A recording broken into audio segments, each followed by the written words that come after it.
Chapter 8। रात गहराने लगी थी। अर्णव भी बाहर से घर आ चुका था। वो अभी हॉल में ही था कि वहां अनन्या आ गई। अर्णव भाई, आप अब भी मुझसे नाराज हो? मैं ऐसा कुछ नहीं करना चाहती थी। आप जानते हो अरमान भाई को उन्हें अपनों के सामने कोई नहीं दिखता। मेरा फोन पर रोना भाई बर्दाश्त नहीं कर पाए और वो सब हो गया। लेकिन भाई ने भी जानबूझकर कुछ नहीं किया और न ही मैंने। प्लीज आप ऐसे नाराज मत हो।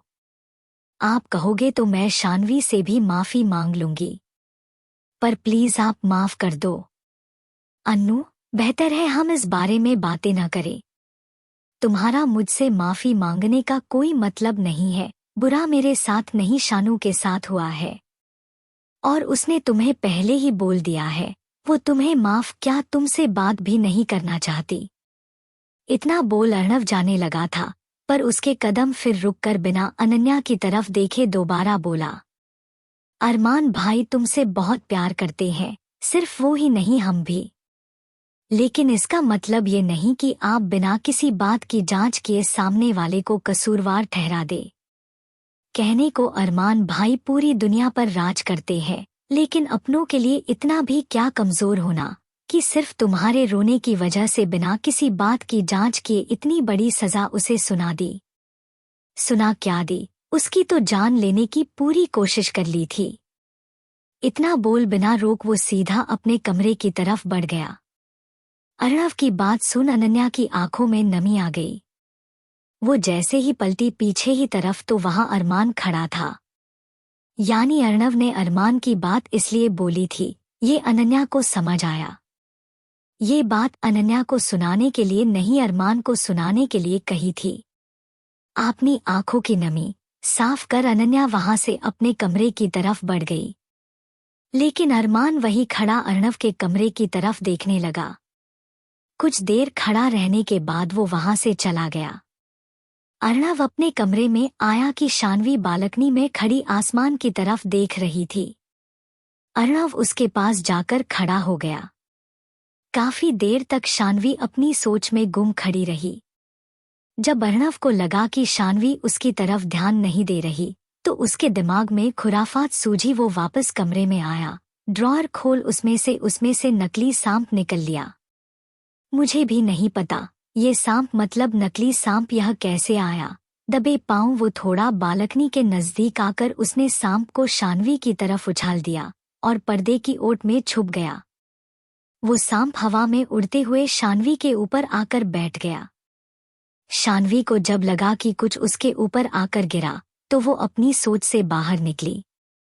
उसने जैसे ही अपने सीधे कंधे की तरफ देखा, जो चिल्ला उठी, अब भाई सांप कंधे पर बैठा आराम कर रहा है तो डर तो लगेगा ही।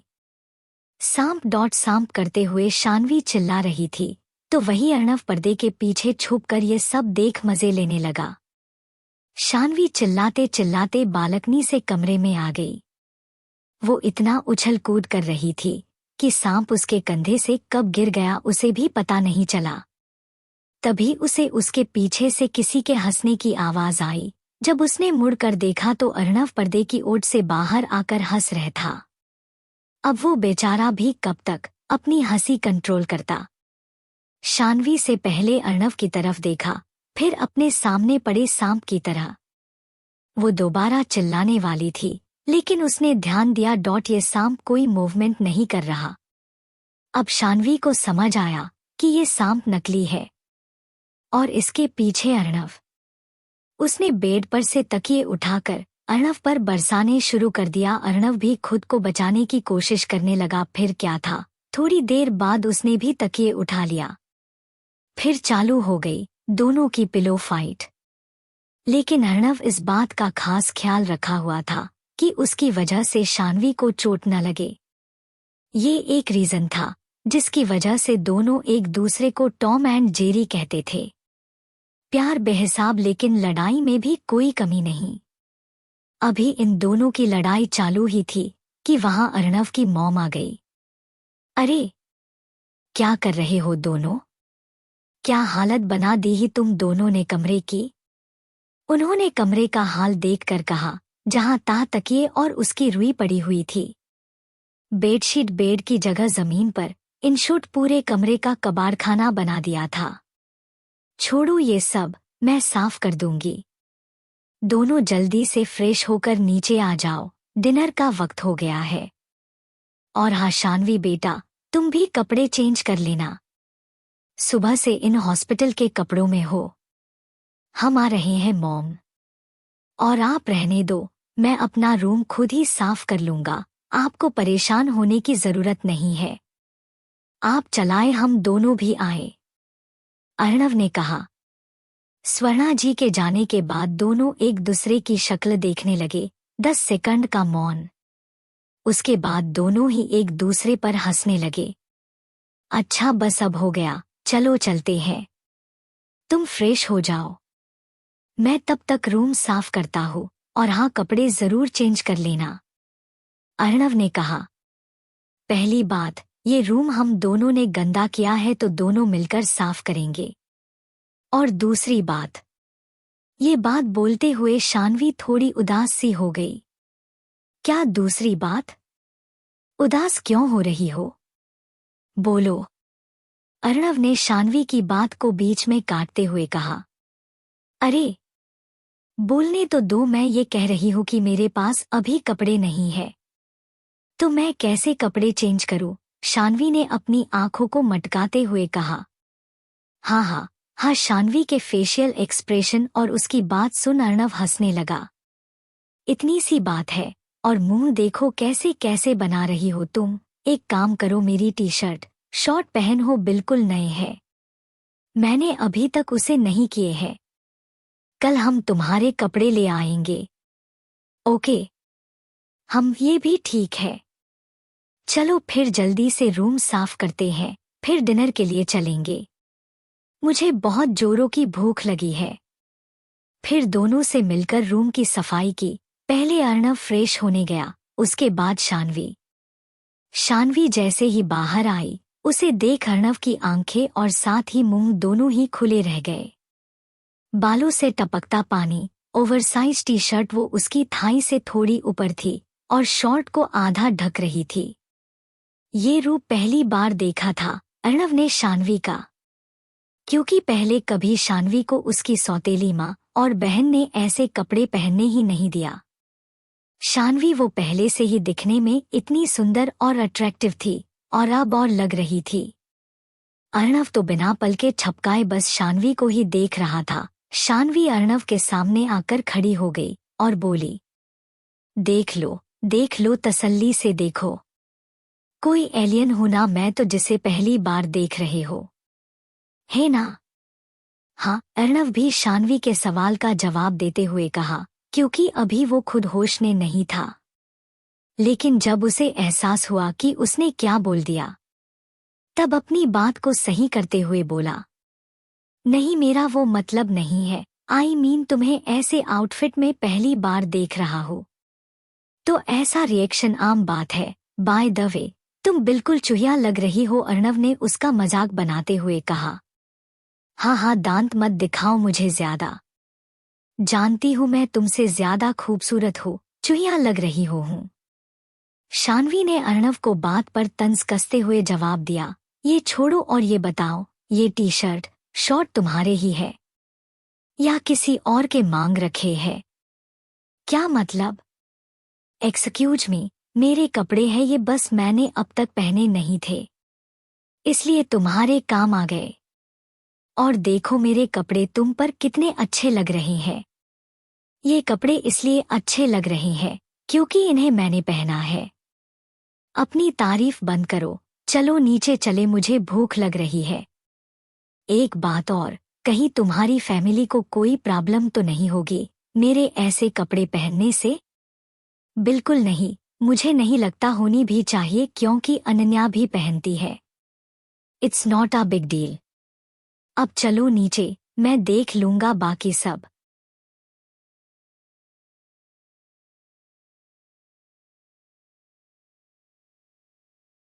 दोनों अपनी बातों को और लड़ाई को यही खत्म कर नीचे की तरफ चल पड़े।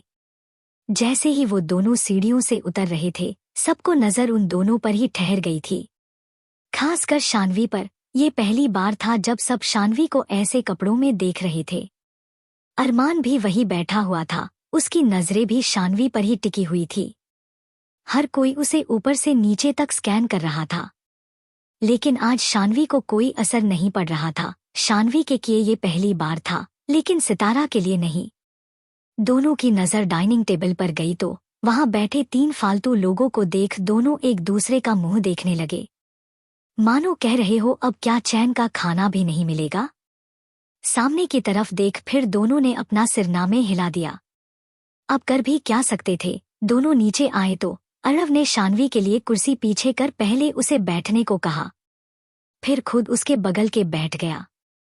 अर्णव अपने लिए खाना निकालने लगा। इतने में अर्णव की मॉम ने शानवी के आगे सूप का बाउल लाकर रख दिया।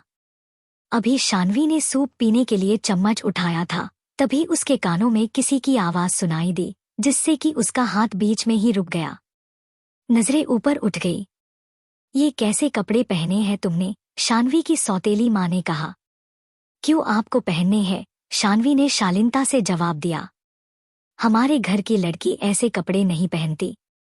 एक तो न जाने किसके कपड़े पहन लिए, तुम्हें बिल्कुल भी शर्म नहीं आई ऐसे कपड़े पहनने में? तुम्हारे डैड है और तो और तुम किसी और के घर में हो तब ऐसे कपड़े पहन रही हो, शानवी की सौतेली माँ ने कहा। ओह, क्या आपकी बेटी लड़की नहीं है? नहीं, मेरा मतलब मैंने उसे तो कभी पूरे कपड़े में नहीं देखा। अभी ही देख लो, पता नहीं ये हाथों की बाजू कहाँ चली है, और जीन्स भी लगता है चूहे ने कुतर दी। दूसरी बात ये कपड़े अर्णव के हैं, जब उसे कोई प्रॉब्लम नहीं तो आपको क्या दिक्कत हुई? और फिर आप होना शर्म करने के लिए, मुझे क्या जरूरत है शर्म करने की? आखिरी बात, मेरे डैड बहुत शर्मीले हैं, इसलिए मैं ये सब नहीं करती। अब आप प्लीज शांति से खाना खा लो, नहीं खाना तो चुप रहो। मुझे खाने दो, एक और जवाब शानवी की तरफ से। ये कैसे बात कर रही हो तुम? सही तो कह रही है तुम्हारी माँ। ऐसे कैसे तुम किसी अनजान लड़के के कपड़े पहन सकती हो? सूर्या के डैड ने कहा। मुंह से? क्यों, आप कहाँ से बात करते हो? मैंने पहले भी कहा था, आज आखिरी बार याद दिला दे रही हो, मेरी माँ सालों पहले मर गई है। ये जो है आपकी धर्म कर्म पत्नी है, मेरी कुछ नहीं। और हाँ, अर्णव मेरे लिए अनजान नहीं है। सबसे ज्यादा भरोसा उस इंसान पर होता है जो आपकी इज्जत की रक्षा करे, जो अर्णव ने की है। अगर यहाँ कोई है जिसे मैं जानती हूँ तो वो सिर्फ अर्णव है। बाय द वे, मैं इसी अनजान लड़के के साथ इसी के कमरे में रह रही हूँ। मैं शुक्र मानती हूँ भगवान का जो मैंने इस लड़की से अपने बेटे की शादी कैंसिल कर दी। देखो जरा कितनी बेशर्मी से जवाब दे रही है, सुरेखा जी ने कहा। बिल्कुल आंटी, मैं तो शुक्र मानती हूँ आपका, जो अपने इतना अच्छा डिसीजन लिया। थैंक यू सो मच, इतना अच्छा डिसीजन लेने के लिए। और बेशर्मी से जवाब देना तो बनता है ना आंटी जी, जब सब ऐसे बेशर्मी वाले सवाल ही कर रही हैं। शानवी ने तमीज के साथ जवाब दिया। तुम ऐसे कैसे बात कर सकती हो? भूल क्यों जाती हो कि तुम किससे बात कर रही हो? मेरी सास है ये, इसलिए अपनी जुबान को संभाल कर इस्तेमाल किया करो। सुरेखा जी की बात को बीच में काट कर मोहिनी ने कहा। तुम क्या अपने अपने पेरेंट्स की बीच की औलाद हो? शानवी ने मोहिनी ने पूछा। मतलब? मोहिनी ने कहा। ना सिर्फ मोहिनी बल्कि सबके चेहरे पर कंफ्यूजन आ गई। आखिर ये पूछ क्या रही है और क्यों? मतलब ये जो तुम हर बार हर मुद्दे में बीच में कूदती हो, इसलिए मुझे लगा शायद बीच की औलाद होगी अपने पेरेंट्स की। जैसे बड़े छोटे भाई बहन के बीच में आ गई, वैसे ही मैं किसी से भी कुछ बोलूं तो बीच में आ जाती हो। बस इसलिए, शानवी ने शालीनता से जवाब दिया। अर्णव जो इतनी देर से सबके सवाल और शानवी के बेधड़क जवाब सुन अपनी हंसी बर्दाश्त कर रहा था, अब फाइनली उसकी बर्दाश्त से बाहर हो चुका था और वो जोरों से हंसने लगा। ना सिर्फ वो बल्कि उसके पेरेंट्स और अनन्या भी मंद हंसी हंसने लगे। मोहिनी को जब अपनी बेइज्जती लगी तब वो अर्णव ने बोली, तुम क्यों इतना हंस रहे हो? तुम्हारी हंसी इसको बढ़ावा देती है अर्णव। तुम देख नहीं रहे ये कैसे बात कर रही है मॉम से और आंटी जी से? इसे डांटने के बदले तुम हंस रहे हो, तुम इसे श्रेय रहे हो। बस ये यहाँ बस 2 दिन रहेगी तुम्हारे साथ, फिर इसे भी दूसरे घर जाना है। इतना बढ़ावा मत दो इसे। मैं तुम्हारी भाभी बनूंगी, तुम मेरे साथ अच्छे से क्यों नहीं रह सकते? मैं यहाँ इस घर में रहूंगी, तुम्हें मेरे से बनाकर रखनी चाहिए। लेकिन तुम जब देखो बस शान्वी का पक्ष लेते रही हो। पहली बात, हंसने पर कोई टैक्स तो है नहीं, मेरे जब मन करेगा मैं हंसूंगा। दूसरी बात, गलती इन लोगों की है, क्या जरूरत है उसके आउटफिट पर कमेंट करने की? नहीं थे उस पर कपड़े, दे दिए मैंने अपने, तो क्या हो गया? फालतू में इतनी बहस कर रखी है, तो गलती किसकी हुई? तीसरी बात, तुम इस घर की बहू बनो या बेटी, आई डोंट केयर। तुम्हें सपोर्ट, प्यार या केयर चाहिए तो अपने होने वाले हस्बैंड से बोलो, ज्यादा अच्छा होगा। चौथी बात, शान्वी कहीं भी जाए लेकिन ये अर्णव रॉय हमेशा इसके साथ रहेगा। आखिरी बात नहीं, सवाल है मेरा तुमसे, तुम्हारी असल प्रॉब्लम है क्या? मतलब? मोहिनी ने पूछा। मतलब ये कि मेरा शान्वी को सपोर्ट करना, या तुम्हें अपनी होने वाली भाभी ना मानना, तुम्हें इज्जत न देना, या तुम्हारी परवाह न करना? तुम्हें असल में मुझसे क्या परेशानी है वो बताओ। परेशानी मुझसे है या शान्वी से? ये जो हर बात में तुम शानू को ले आती हो और फिर बाद में मैं इस घर की होने वाली बहू, इज्जत दो का राग अल्पती हो, मुझे ये समझ नहीं आता। अर्णव ने कहा। तुम ऐसे कैसे बात कर सकते हो मुझसे? मुझे समझ नहीं आता। अरमान ने टॉर्चर इसे किया, चोट इसके शरीर पर मिली लेकिन दिमाग तुम्हारा भी घूम रहा है। शान्वी जो अभी 1-2 चम्मच सूप ही पी थी, उसने चम्मच साइड में रख दिया। अपनी कोहनियां टेबल पर टिका हल्का आगे की तरफ झुककर बैठ गई। इस वक्त उसकी आंखें बिल्कुल ठंडी, चेहरा एक्सप्रेशनलेस हो चुका था। अब तक वो सबको शालीनता से जवाब दे रही थी, सबकी बकवास सुन रही थी, लेकिन अब मोहिनी में उसके उन जख्मों को कुरेदा था जिन्हें वो भूल नहीं पाई थी। उसने मोहिनी को जवाब देते हुए कहा, शरीर पर नहीं, आत्मा पर चोट लगी है मेरी इज्जत, आत्मसम्मान पर चोट लगी है, जिसका असर इस जन्म तो खत्म होगा नहीं। शरीर की चोट तो सही हो रही है, लेकिन ये जो इज्जत पर दाग लगा है ना, वो कहीं नहीं साफ होगा। और ना मैं करूंगी, ना अपनी चोट को सही होने दूंगी, ना अपने जख्म कोड़ोट जो तुम्हारे होने वाले हस्बैंड ने मेरी इज्जत को तार तार करने के बदले दिए है। अरमान भी शान्वी के चेहरे को देख रहा था, लेकिन जब से शान्वी यहाँ आई थी उसने एक बार भी अरमान की तरफ नहीं देखा था। लेकिन उसकी नजरें बखूबी शान्वी पर थी। शान्वी के मुंह से ये बात सुन उसका भी चेहरा सख्त हो गया। बस बहुत हुआ, अब कोई बकवास नहीं। यहाँ खाना खाने के लिए आए हैं सब, न कि मुद्दे उठाने और उन पर बहस करने। क्या हो गया अगर शान्वी ने ऐसे कपड़े पहन भी लिए तो? अनन्या, मोहिनी भी पहनती है। मुझे समझ नहीं आ रहा कि क्यों कपड़ों को लेकर इतना तमाशा कर रहे हो तुम लोग। मोहिनी, जो पल बीत गया है उसे मत याद करो या ही किसी को याद दिलाओ। अब सब आराम से खाना खाओ, जाकर आराम करो, तमाशे नहीं। दुष्यंत जी ने कहा। शान्वी ने अपना खाना छोड़ वहां से उठकर बाहर चली गई। अर्णव भी उसके पीछे चला गया, मोहिनी को गुस्से से घूरते हुए। आखिर उसी ने तो शान्वी के जख्मों को ताजा कर दिया था।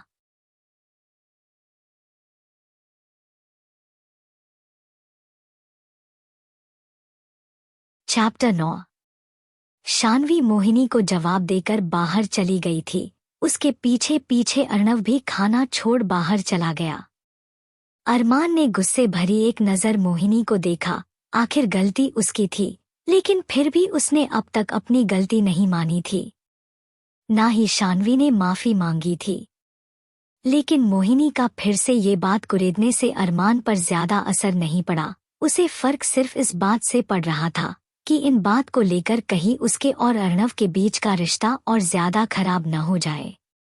अरमान का रवैया कुछ ऐसा था कि उसके कोई दोस्त नहीं था, ना कोई समझने वाला, ना समझाने वाला। एक अर्णव था जो उसे और उसके गुस्से को संभाल लेता था। साथ अरमान को बेहतरीन जनता था। अर्णव जो उसकी खामोश नजरों के इशारे बखूबी समझ लेता था। पर बात अगर शान्वी की आए तो अर्णव का रवैया शान्वी के लिए पूरी दुनिया से लड़ने वाला हो जाता था। अब तो ये बात बार बार शान्वी पर हुए जुल्म याद कराएंगे, जिसे याद कर शायद अर्णव का गुस्सा, नाराजगी अरमान के लिए बढ़ने लगे। और क्या ही पता वो उससे नफरत करने लगे। गुस्से से मोहिनी को देखा और वहां से उठकर चला गया। अरमान की गुस्से भरी नजर देख मोहिनी एक वक्त को सहम गई थी। थूक निगल कर अपना गला उसने तर किया और अपनी नजरें इधर उधर करने लगी। इन बातों को मत कुरेदो। भले ही तुम ये बातें शान्वी को ताना देने के लिए कर रही थी, लेकिन इसका असर घर के माहौल और दोनों भाइयों के रिश्ते पर पड़ेगा।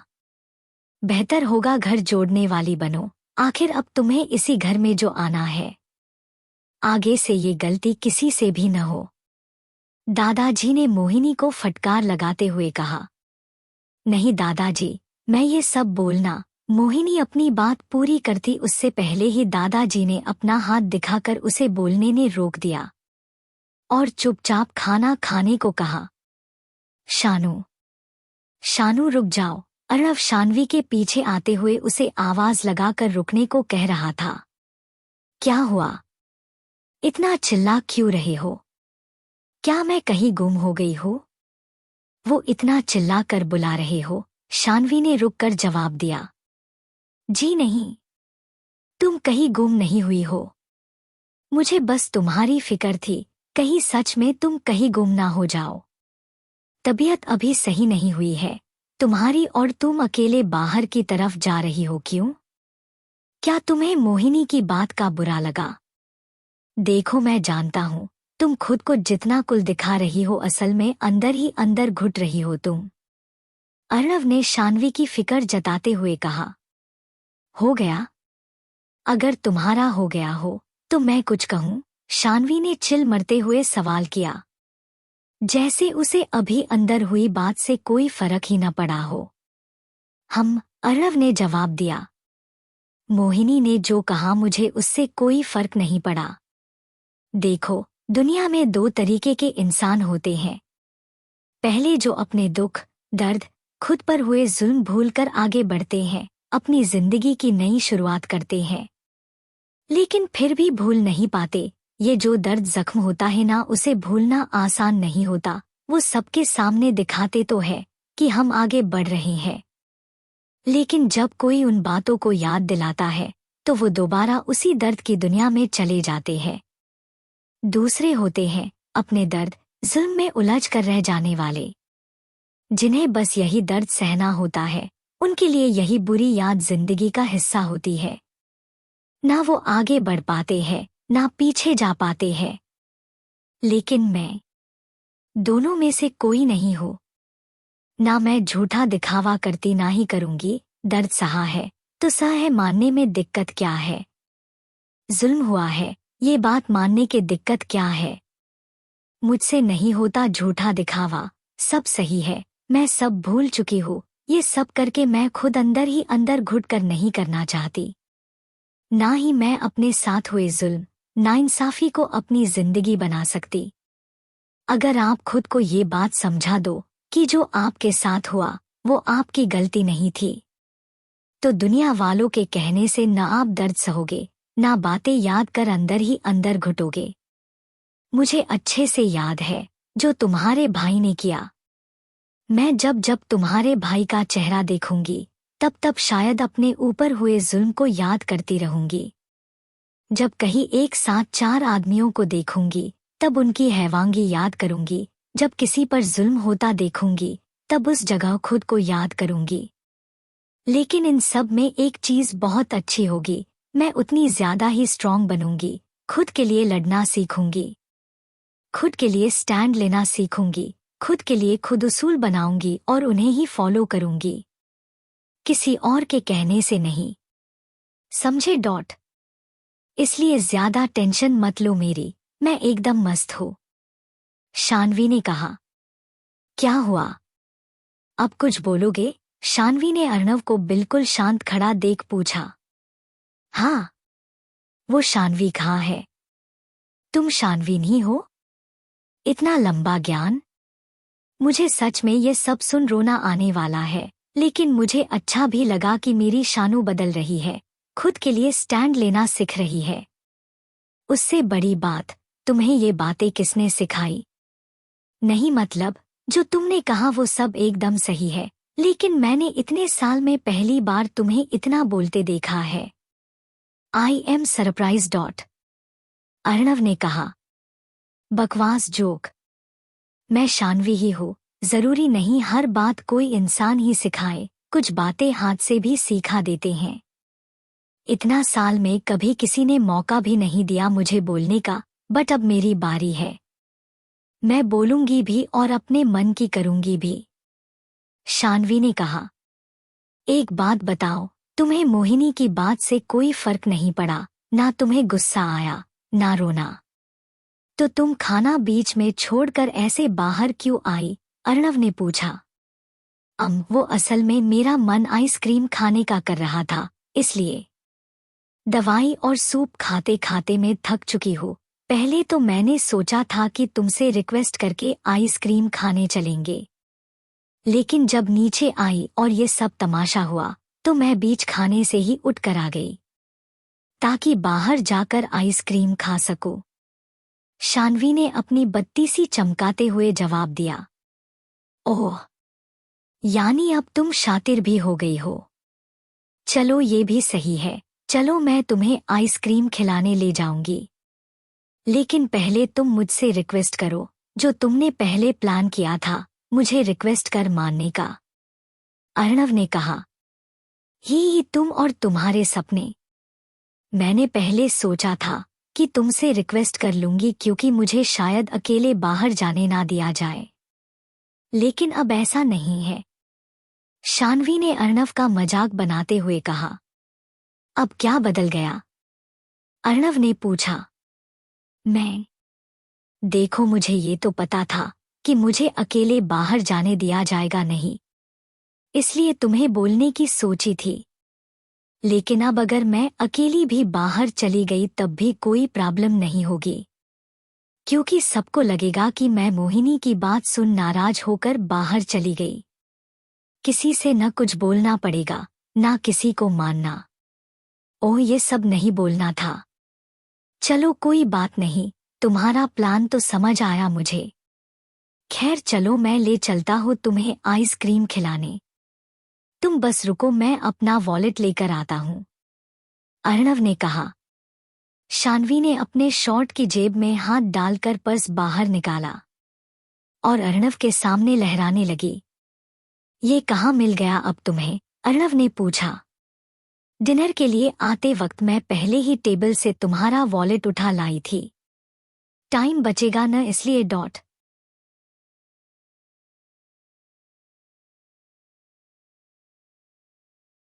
अर्णव ने बस अपना सिर हिला दिया। अब वो बेचारा भी क्या कहे, उसे खुद समझ नहीं आया। इस वक्त शानवी की हरकत किसी छोटे मासूम बच्चे की तरह थी, जो शायद उसने पहले नहीं देखी थी। शानवी का बचपन बचपन जैसा नहीं था। छोटी उम्र से ही वो जुल्म सह रही थी, अपना मन मार रही थी, खुद को खुशियों को तो जैसे भूल सी गई थी। लेकिन आज बहुत कुछ अलग था। आज ऐसा लग रहा था मानो वो उन पलों को जी रही है, वो उससे छूट चुके हैं। क्या अब खड़े खड़े सोते रहोगे या चलोगे भी? शानवी ने कहा। हम चलो, अर्णव ने कहा। फिर दोनों चल दिया आइसक्रीम खाने, इस बात से बेखबर कि कोई उन दोनों की सारे बातें सुन रहा था। कपूर फैमिली भी खाना खाकर अपने घर चली आई थी। मिस्टर कपूर मोहिनी को डांट लगा रहे थे ताकि ऐसे गलती वो दोबारा न करे। अच्छा बस करिए, हो गई गलती उससे, आगे से ऐसा नहीं होगा। मोहिनी बेटा, तुम मोनी को कॉल करके बुला लो और बता देना कि अरमान की मॉम ने खास उन्हें बुलाने को कहा तो वो लोग जरूर आए। जाओ, मिसेस कपूर ने कहा। मोहिनी अपनी मॉम की बात सुन, किसी को कॉल लगाती है, उधर से कुछ कहा जाता है तो मोहिनी उन्हें अरमान की मॉम के इनविटेशन का बोल देती है। उधर से कुछ कहा जाता है, थोड़ी बात कर मोहिनी कॉल कट कर देती है। वो लोग कल शाम तक आ जाएंगे मॉम, मोहिनी ने कहा। जाओ मोहिनी, तुम आराम करो, होने वाली दुल्हन को आंखों के नीचे डार्क सर्कल्स अच्छे नहीं लगेंगे। आप भी चलिए आराम कर लीजिए, मिसेस कपूर ने कहा। अंधेरे से भरा कमरा, जिसमें बस चंद की रोशनी बालकनी से होती हुई रूम में आ रही थी, लेकिन वहां अंधेरा इतना था कि कुछ दिख नहीं रहा था, सिवाय साए के जो शायद सिगरेट पीकर धुआं उड़ा रहा था। काफी देर तक वो साया किसी सोच में गुम बैठा सिगरेट के कश भरता रहा। अचानक ही उठ वो रूम का दरवाजा खोल बाहर की तरफ चल दिया। वो एक रूम के सामने आकर रुक गया। उसने रूम नॉक करना चाहा, लेकिन वो रूम खुला था। उसने हल्का दरवाजा खोला, अंदर की तरफ देखा, फिर अंदर आ गया। अंदर एक लड़की अपने हाथों को रगड़ती हुई इधर से उधर टहल रही थी। उस लड़की के चेहरे पर परेशानी की लकीर खींची हुई थी। लड़की जैसे ही पीछे मुड़ी तो डर गई। भाई, ऐसे कौन आता है किसी के रूम में? आपने मुझे डरा दिया, लड़की ने कहा। सॉरी अन्नू, मैं तुम्हें डरना नहीं चाहता था।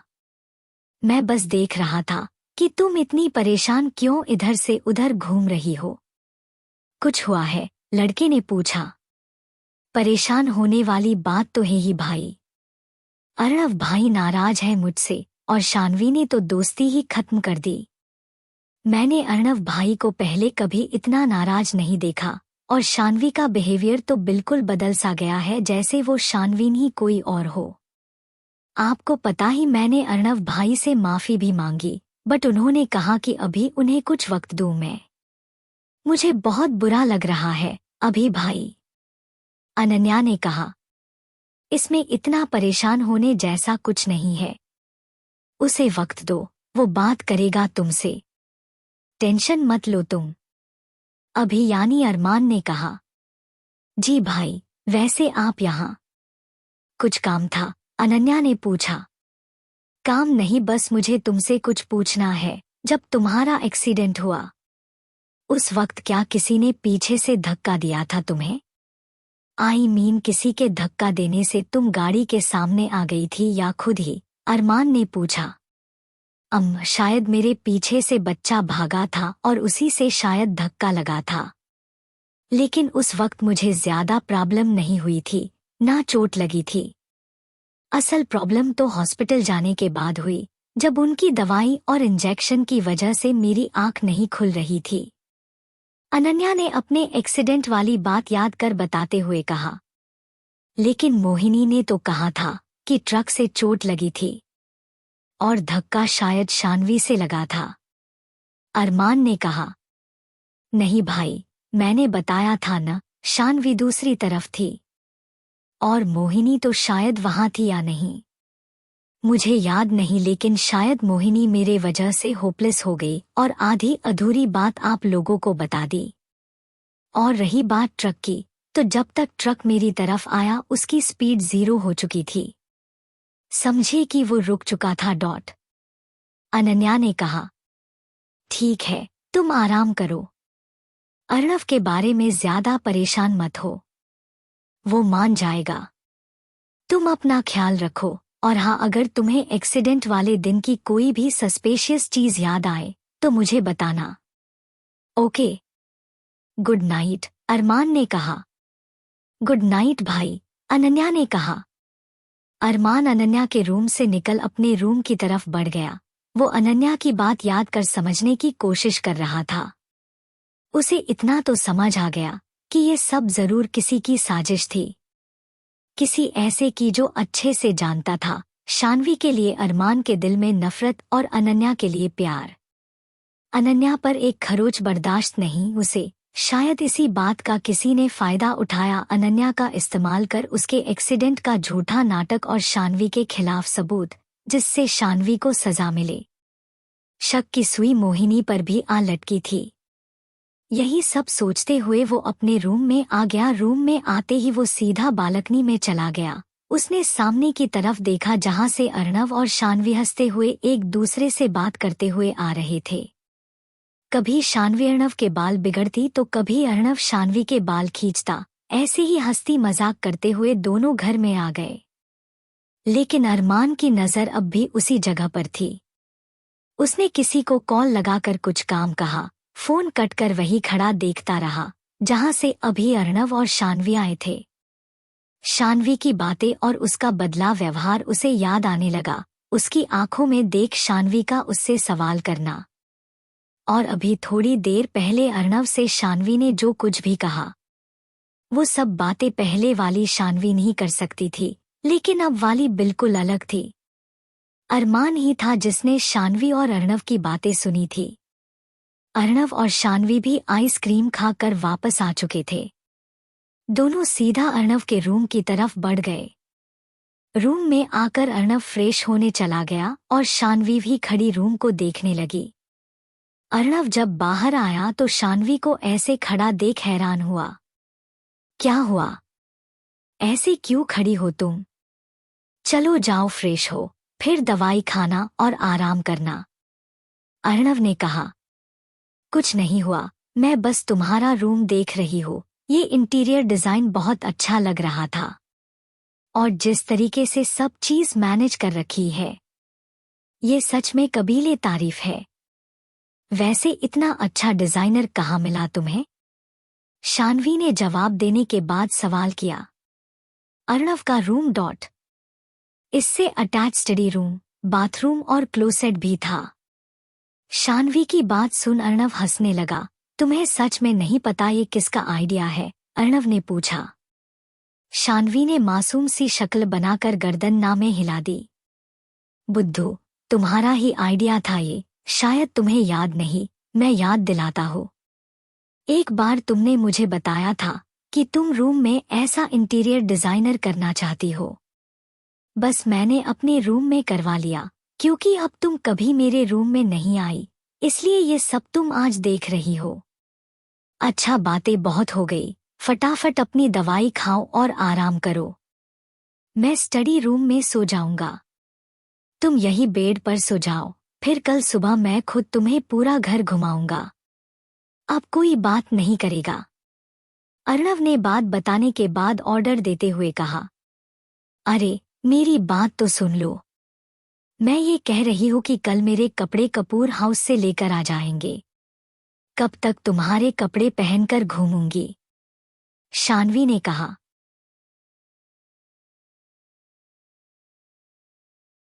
सब बातें खत्म होने के बाद सोफिया बेड पर और अहान स्टडी रूम में जाकर सो गया।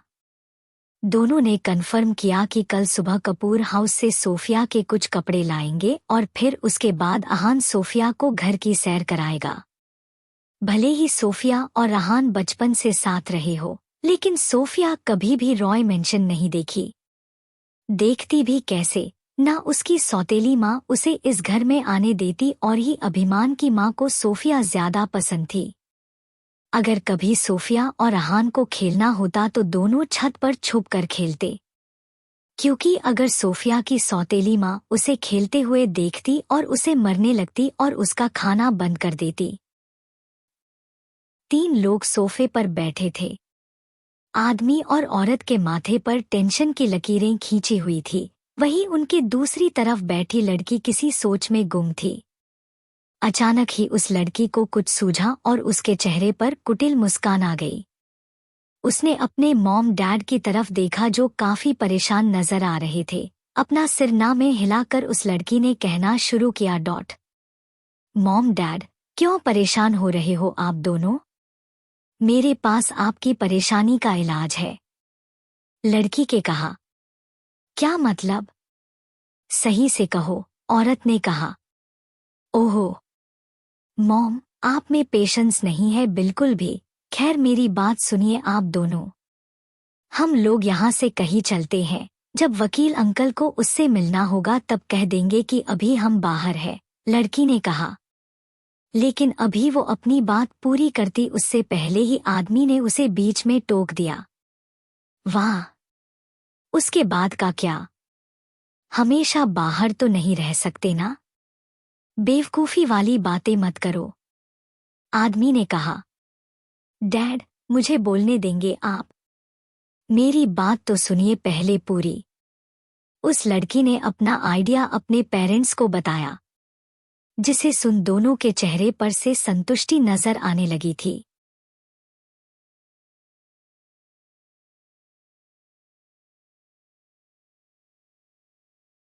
चैप्टर 10। अगले दिन सुबह सबने ब्रेकफास्ट किया। उसके बाद अर्णव अपनी बातें कहे मुताबिक शान्वी को पूरा घर नहीं विला घुमाने लगा। पूरे विला में हर चीज एक्सपेंसिव थी। Swimming pool, cricket court, gym, basketball court, gaming room और एक छोटा सिनेमा, सारी फैसिलिटी मौजूद थी इस विला में। विला घूमने के बाद दोनों शान्वी के घर की तरफ बढ़ गए, शान्वी के कपड़े लेने। अभी शान्वी के घर के मेन गेट तक ही पहुंचे थे कि अर्णव का फोन बज उठा। उसने शान्वी को अंदर जाने को कहा और खुद साइड में जाकर बात करने लगा। शान्वी के अर्णव की बात का पालन करते हुए वो घर की तरफ बढ़ गई। जब वो अंदर आई तो कोई भी नहीं था। उसने इधर उधर देखा तो कोई दिखा नहीं। तभी उसे किसी के बात करते हुए चलने की आवाज आने लगी। पता नहीं उसे क्या सूझा, वो बाहर की तरफ निकल पर्दे की ओट में खुद को छुपा कर खड़ी हो गई। बड़े गौर से वो अंदर के लोगों की बातें सुन रही थे। तभी एक आदमी अपनी बात खत्म कर अंदर से बाहर चला गया। उस आदमी के जाने के बाद शान्वी पर्दे के पीछे से बाहर निकल कर आई। तभी उसके पीछे से अर्णव आ गया। क्या हुआ, तुम अंदर नहीं गई? किसी ने कुछ कहा क्या? अर्णव ने पूछा। नहीं, वो मैं बस तुम्हारा इंतजार कर रही थी। चले, शान्वी ने कहा। फिर दोनों अंदर चल दिए। जैसे ही अंदर आए तो वहां शान्वी की सौतेली माँ और बहन बैठी थी और उसके पापा किसी से फोन पर बात कर रहे थे। शान्वी को वहां देख वो लोग हैरान हुए। क्या हुआ, निकल दिया क्या तुम्हें? अभी तो तुम्हें 2 दिन भी नहीं हुए थे गए हुए, इतनी जल्दी निकल दिया। मोहिनी ने तंज कसते हुए कहा। अरे मोहिनी बेटा, ऐसा थोड़ी बात करते ही अपनी छोटी बहन से। गलत बात, ऐसे बात नहीं कहते। आखिर ये घर भी शान्वी बेटा का है। वो जब चाहे जहाँ चाहे आ जा सकती है। क्यों जी, सही कहा न मैंने? रचना जी ने अपनी बातों को शहद की तरह मीठी करते हुए कहा। उनका बदला व्यवहार देख शान्वी को कोई खास फर्क नहीं पड़ा, लेकिन अर्णव हैरान नजरों से देख रहा था। आखिर देखे भी क्यों ना, जिस औरत ने कभी बचपन में भी लाड प्यार ना दिखाया हो, चोट लगने पर मरहम न लगाया हो, जो हमेशा उसे कोसने उल्टा कहने के अलावा कुछ नहीं कहती, वो आज बेटा कह रही है। इतने प्यार तमीज के साथ पेश आ रही है। क्यों आंटी, आप ठीक तो हो? नहीं, मेरा मतलब आपने आज कुछ गलत खा या पी तो नहीं लिया? आज आप इतने अच्छे से बात कर रही है, वो भी शानू से। मुझे ये हजम नहीं हो रहा, अर्णव ने कहा। अर्णव की ऐसी बात सुन तीनों के चेहरे पर 12 बज गए थे। इधर उधर देख खुद की घबराहट को छुपाने की कोशिश कर रहे थे। अपनी घबराहट को छिपाते हुए मिस्टर कपूर ने कहा, ये कैसी बातें कर रहे हो तुम बेटा? हाँ, कभी कभी गुस्से में बोल देते हैं, लेकिन इसका मतलब ये नहीं कि हम शान्वी को प्यार नहीं करते। ये बात तो कभी नहीं बदल सकती ना कि शान्वी इस घर की बेटी है और ये घर शान्वी का है। वैसे तुम लोग यहाँ कुछ काम था क्या? हाँ, वो शान्वी को अपने कपड़े लेने थे। शान्वी चलो तुम अपने कपड़े ले लो, अर्णव ने कहा। इतना बोल अर्णव शान्वी का हाथ थाम उसे लेकर आगे बढ़ गया कि तभी अरमान, उसकी मॉम और अनन्या वहां आ गए। अर्णव ने उन्हें देखा लेकिन अनदेखा कर वहां से चलता बना। अनन्या मायूस नजरों से दोनों को देख रही थी। शान्वी का रूम कहाँ है, ये बात सितारा, सोल को तो पता नहीं थे, ना अर्णव को। वो थोड़ा आगे बढ़े तो शान्वी, सोल के कदम स्टोर रूम की तरफ बढ़ा दिए। अर्णव ने उसे वहां जाने की वहां पूछे, लेकिन वो बिना कुछ कहे उसे लेकर स्टोर रूम के सामने आकर रुक गई। स्टोर रूम का दरवाजा खोल वो जैसे ही अंदर आई, उसे जोर से खांसी होने लगी। अर्णव ने उसकी कमर सहलाई, तब उसकी खांसी रुकी। अर्णव और शान्वी दोनों ने ही अपनी नाक को ढक लिया था। शान्वी ने दरवाजे के बगल में स्विच बोर्ड को दबाकर लाइट चालू करी। स्टोर रूम देख दोनों ही हैरान थे, क्योंकि ना अर्णव को पता था कि शान्वी का रूम कैसा है, ना कभी उसने देखा। स्टोर रूम को देख इतना तो समझ आ गया था कि ये स्टोर रूम शान्वी का रूम है। धूल मकड़ी के जले से भरा हुआ कमरा, जहां बस हवा के लिए छोटी खिड़की थे, लेकिन पंखा नहीं। एक तरफ पुराना सा गद्दा बिछा हुआ, दूसरी तरफ टूटी हुई मेज पर शान्वी की बुक्स रखी हुई थी। शान्वी, सोल, आगे बढ़ पूरे रूम को देखने लगी। अर्णव भी उस कमरे को देख हैरान और दुखी भी हो रहा था। शान्वी ने हमेशा उसे झूठा कहा। उसने जब भी उससे उसके कमरे के बारे में पूछा वो हमेशा कहती, बहुत बड़ा है, बहुत अच्छा है, कमरे में एसी, लाइटिंग, महंगे महंगे डेकोरेट सामान, महंगी अलमीरा और न जाने कितना झूठ कहा था उसने। लेकिन असल में इस रूम में रहती है। शान्वी भी रूम को देख शान्वी, बॉडी की ऑनर, के लिए बुरा फील कर रही थी, जिस चीज की बॉडी की ऑनर हकदार थी। उसे वो कुछ भी नहीं मिला, लेकिन अब उसे वो सब मिलेगा जिसकी वो हकदार है। तुम मुझसे इतना झूठ कैसे बोल लेती थी? अर्णव ने कहा। अर्णव की आवाज सुन शान्वी ने पीछे मुड़कर अर्णव की तरफ सवालिया नजरों से देखा। मैं बचपन में जब भी तुम्हें अपने रूम के डेकोर आइटम दिखाता या जब भी तुमसे तुम्हारे रूम के बारे में पूछता, तुम हमेशा ही मुझसे झूठ कहती। क्यों? क्या मैं इतना ही मायने हूँ तुम्हारे लिए, जो तुम मुझसे अपने प्रॉब्लम भी शेयर नहीं करती? मुझे सच बताओ, तुम झूठ क्यों कहती थी? और हाँ, अब भी झूठ बोलने की कोशिश मत करना, तुम बचपन से यही रह रही हो ना, इसलिए कभी भी मुझे अपना रूम नहीं दिखाया और जब मैं बोलता तब तुम बात घुमा देती। अर्णव ने कहा। ऐसा नहीं है अर्णव, और क्या बताती मैं तुम्हें? कैसी जगह पर मैं रहती हूँ, कैसा रूम है मेरा? तुम ऑलरेडी मेरे लिए वरीड रहते और मैं क्या ही बताती। मुझे आदत सी हो गई है इन सब की। बट तुम अब परेशान मत हो, मैं अपना हक लेना सीख रही हूँ। वादा करती हूँ अब मैं अपना रूम अपने हिसाब से ही तैयार करवाऊंगी, बिल्कुल वैसा जैसा तुम्हें बताया था, समझे? और हाँ, तुम बहुत इम्पोर्टेंट शख्स हो मेरी जिंदगी में। अब दोबारा मत बोलना कि तुम मेरे लिए कुछ नहीं, बहुत कुछ हो तुम मेरे लिए। शान्वी ने अर्णव की बातों को समझकर जवाब दिया। चलो तुम अपने कपड़े ले लो, फिर चलते हैं, अर्णव ने कहा। उसकी आवाज से उसकी नाराजगी साफ जाहिर हो रही थी। शान्वी ने इधर उधर देखा तो उसे एक संदूक दिखाई दिया। संदूक पर धूल जमी हुई थी। उसने संदूक खोला तो उसमें कपड़े थे। शान्वी ने जब कपड़े निकाले तो वो उसकी साइज से बिल्कुल अलग। कुछ कपड़े फटे तो कुछ पुराने थे। ये कपड़े या तो मोहिनी के पुराने होते या उनके घर के सर्वेंट के, जिन्हें सिलकर शान्वी, बॉडी की ऑनर, पहन लेती थी। ये चीज देख शान्वी, सोल, को बहुत ही गुस्सा आया। उसने उन कपड़ों को साइड में निकल कर रख दिया। उस संदूक में से उसे एक पुरानी डायरी, एक लॉकेट, 2 गुड़िया, फोटो फ्रेम और एक छोटी फोटो एल्बम। शायद ये चीजें ज्यादा इम्पोर्टेंट थी, इसलिए शान्वी ने कपड़ों वो वही छोड़ इन सामानों को वही रखे एक बैग में रख दिया। उसने कुछ भी चीज खोल रही नहीं देखी, ना लॉकेट ना एल्बम।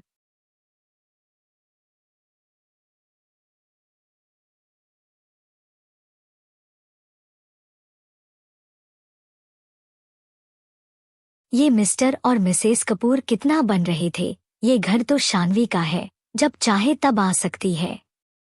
वो मिसेस कपूर की मीठी मीठी बात तो ऐसे कर रहे थे। और मिस्टर कपूर को बिल्कुल शर्म नहीं आती। तुम उनकी सगी बेटी हो फिर भी ऐसा behave. I can't believe. Arnav कब से अपने गुस्से को शांत करने की कोशिश कर रहा था, लेकिन उसका गुस्सा जैसे उफान मार रहा था। जब उसे अभी थोड़ी देर पहले मिस्टर और मिसेस कपूर की बात याद आई, तब उसका गुस्सा उसके कंट्रोल से बाहर हो गया। तुम क्यों अपना खून जला रहे हो? जो हुआ सो हुआ। उन लोगों ने जो भी मेरे साथ गलत किया, उन सब के लिए मैं उन्हें माफ तो बिल्कुल नहीं करूंगी और अपना हक भी लेकर रहूंगी, शान्वी ने कहा। सामान का बैग लेकर दोनों बाहर आ गए। वही हॉल में अब भी अरमान, उसकी मॉम और उसकी बहन बैठी थी। अर्णव और शान्वी वहां से जा ही रहे थे कि शान्वी की सौतेली मां ने रोक किया, जिस पर अरमान की मॉम ने भी कहा कि उन्हें कुछ बात करनी है तो अर्णव अभी रुक जाए, जिसके चलते दोनों वहीं रुक गए। वैसे मोहिनी बेटा, काफी टाइम से तुम्हारे हाथों की चाय नहीं पी, प्लीज एक कप चाय बना पिला दो, तुम सच में बहुत अच्छी चाय बनाती हो, अरमान की मॉम ने कहा। चाय का नाम सुन मोहिनी ने ऐसी शक्ल बनाते हुए जवाब दिया जैसे उससे चाय नहीं 56 भोग बनाने को कह दिया हो। हाँ मोहिनी, चाय। मैंने भी मॉम ने सुना है कि तुम बहुत अच्छी चाय बनाती हो। मॉम ने बस एक बार तुम्हारे हाथ की चाय पी है, लेकिन फिर भी हमेशा तुम्हारी चाय की तारीफ करती रहती है, इसलिए आज मुझे भी तुम्हारे हाथ की चाय पीनी है, अनन्या ने कहा। चाय बनाने की बात सुन मोहिनी के एक्सप्रेशन शान्वी और अर्णव बखूबी देख रहे थे और मंद मंद हंस भी रहे थे। दोनों ही उसकी हरकतों को देख समझ तो गए थे कि मोहिनी को गैस ऑन तक करना नहीं आता तो चाय क्या ही बनाएगी।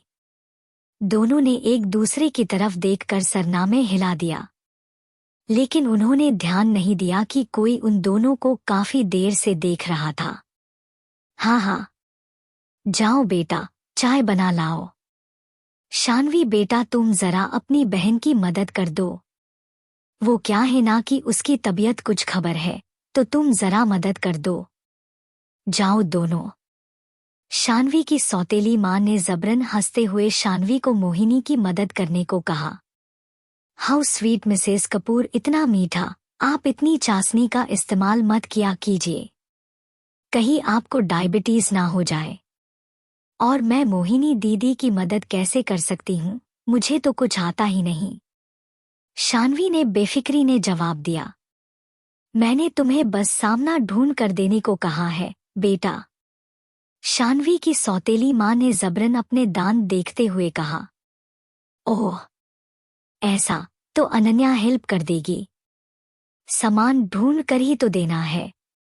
जाओ अनन्या, अपनी भाभी की हेल्प कर दो, शान्वी ने अनन्या को कहा। अनन्या जाओ, हेल्प करो अपनी भाभी की, अरमान की मॉम ने कहा। मॉम, मैं अपने घर के किचन के सामान कहाँ होते हैं ये नहीं जानती, तो यहाँ क्या सामान कहाँ है मुझे कैसे पता होता, अनन्या ने जवाब दिया। ही बेटा मोहिनी, तुम ही खुद चाय बना लाओ, जाओ, जबरन दांत दिखाते हुए मिसेस कपूर ने कहा, क्योंकि उन्हें अरमान की मॉम के फेशियल एक्सप्रेशन कुछ बदलते से लग रहे थे और वो उन्हें नाराज करने का रिस्क तो बिल्कुल नहीं ले सकती थी, इसलिए उन्होंने मोहिनी को आंखों से इशारा कर जाने को कहा। अपनी मां का इशारा मिलते ही मोहिनी चाय बनाने किचन की तरफ बढ़ गई।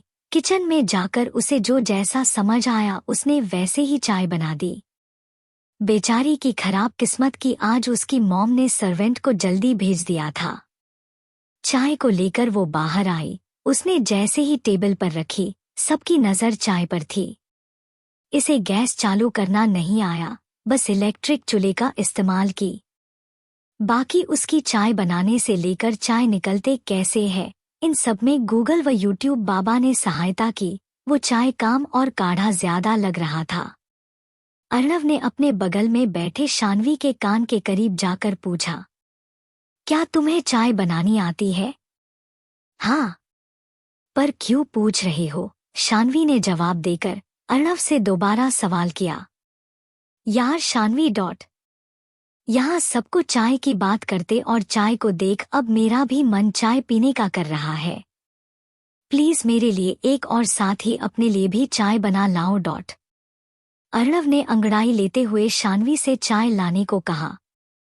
पहले तो शान्वी को समझ नहीं आया कि ये अचानक चाय क्यों मांग रहा है, फिर जब उसने अर्णव के चेहरे पर शैतानी मुस्कान खिलते देखी तो वो समझ है कि ये क्या करना चाह रहा है। वो उठकर किचन की तरफ चाय बनाने चल दी। वही अरमान की मॉम और बहन कभी चाय देखती तो कभी एक दूसरे को और मोहिनी को। वही शानवी की चाय को खुशबू पूरे घर को महका रही थी। अरे, आप लोग चाय क्यों नहीं पी रहे? चाय ठंडी हो जाएगी, लीजिए चाय। मिसेस कपूर से अरमान की मां की तरफ चाय का कप पकड़ाते हुए कहा। मिसेस कपूर के कप बढ़ाने के कारण उन्हें वो लेना पड़ा। साथ ही उन्होंने अनन्या को भी चाय दे दी, लेकिन असल में दोनों का ध्यान शानवी की बनाई चाय पर था, जिसकी चाय की खुशबू पूरा घर महका रही है। उसकी चाय असल में कितनी अच्छी और स्वादिष्ट बनी होगी। नहीं मॉम, मैं शानवी के हाथ की चाय पीना चाहती हूँ। कितनी अच्छी खुशबू आ रही है। अनन्या ने चाय के कप को वापस टेबल पर रखते हुए कहा कि इतने में शानवी भी 2 कप चाय लेकर आ गई और अर्णव के सामने 1 कप बढ़ा दिया, दूसरा खुद लेकर बैठ गई। अर्णव चाय पीने की बजाय उसे सूंघ रहा था। उसे ऐसा करते देख सामने बैठे लोगों को भी ये चाय पीने की लालसा होने लगी थी। शानू, क्या चाय बनाई है? मैं सच्ची कह रहा हूँ, मैंने अपनी अब तक की जिंदगी के ऐसी चाय बिल्कुल नहीं पी है। अब जब भी मेरा मन चाय पीने का करेगा, तुम ही मुझे चाय बनाकर दोगी, अर्णव ने कहा। शानवी, क्या मुझे 1 कप चाय मिल सकती है? खुशबू ही इतनी अच्छी है। वैसे मैं चाय जल्दी नहीं पीती, लेकिन तुम्हारी चाय की खुशबू मेरे मन में लालसा बढ़ा रही है, अनन्या ने कहा। सॉरी, एक्चुअली मैंने बस 2 कप ही बनाई थी। बाय द वे, तारीफ के लिए थैंक यू, शानवी ने जवाब दिया। ये सब देख मिसेस कपूर और मोहिनी के सीने पर सांप लौट रहे थे। आखिर लोटे भी क्यों ना, उनकी बेटी सिर्फ साजिशों में ही आगे है। काम वाम या अकाल जैसा कुछ नहीं है उसमें। बचपन से मिसेस कपूर ने मोहिनी को कांच की गुड़िया बनाकर रखा, तो वही शानवी को नौकरानी। सारे घर का काम, ऊपर से खाना भी उसी से बनवाती और उसे ही खाने को नहीं देती थी। लेकिन शायद अब उन्हें उनके किए की सजा मिले। ये चाय वगैरह बाद में पी लूंगी मैं। अभी जिस जरूरी काम से आई हो वो कर लेते हैं। देखिए, मैंने सोचा है कि आज हम लोग शॉपिंग पर चलते हैं। कल सगाई की अंगूठी और डेकोरेशन का देख लेंगे। अगर आप लोग आज फ्री हो तो चल लेते हैं।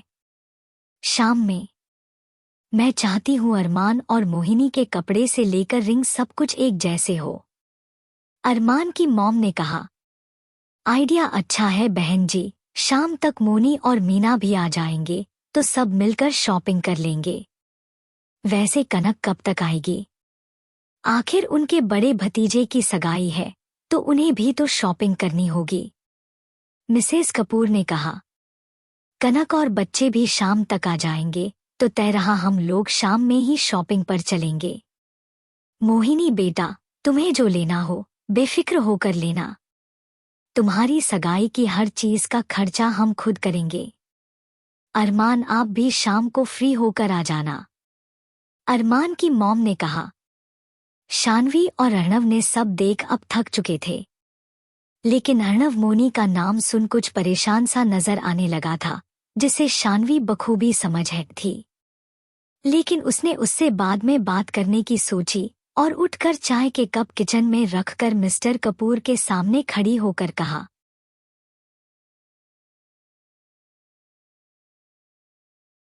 क्या क्रेडिट कार्ड? तुम्हें क्यों चाहिए क्रेडिट कार्ड? तुम्हारा क्या काम है? मिस्टर कपूर ने पूछा। ओहो मिस्टर कपूर, मुझे भी शॉपिंग करनी है, इसलिए मुझे आपका कार्ड चाहिए, शानवी ने जवाब दिया। ओह रियली, तुम्हें कहाँ जाना है? जो शॉपिंग करनी है? ना तो तुम इतनी बड़ी सेलिब्रिटी हो और न ही कोई चीफ गेस्ट जो तुम्हें शॉपिंग करनी है, मोहिनी ने तुन्नक कर जवाब दिया। अरे यार, तुम फिर बीच में बोली। खैर, मैं तुम्हें जवाब देने जरूरी नहीं समझती। मिस्टर कपूर, क्या आप मुझे क्रेडिट कार्ड देंगे? आप लोग तो ऐसे बिहेव कर रहे हो जैसे मैंने अपनी ये जायदाद मांग ली हो। मैं सिर्फ इतना कह रही हूँ कि मुझे क्रेडिट कार्ड, एटीएम कार्ड या डेबिट कार्ड जो मन करे वो कार्ड दे दीजिए। मुझे मेरे लिए शॉपिंग करनी है, वरना आजकल लड़कियों को उनके हक दिलाने के लिए सरकार के काफी सारे नए रूल बने हुए हैं। और मैं नहीं चाहती आपकी बड़ी बेटी की सगाई में यहाँ पुलिस आए।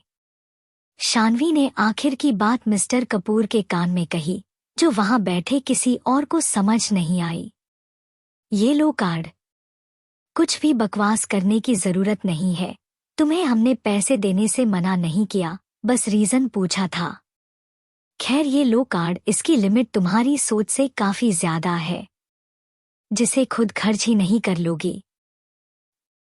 मिस्टर कपूर में शान्वी के मुंह से धमकी भरे शब्द सुन बिना वक्त जाया करे उसके हाथ में क्रेडिट कार्ड थमा दिया।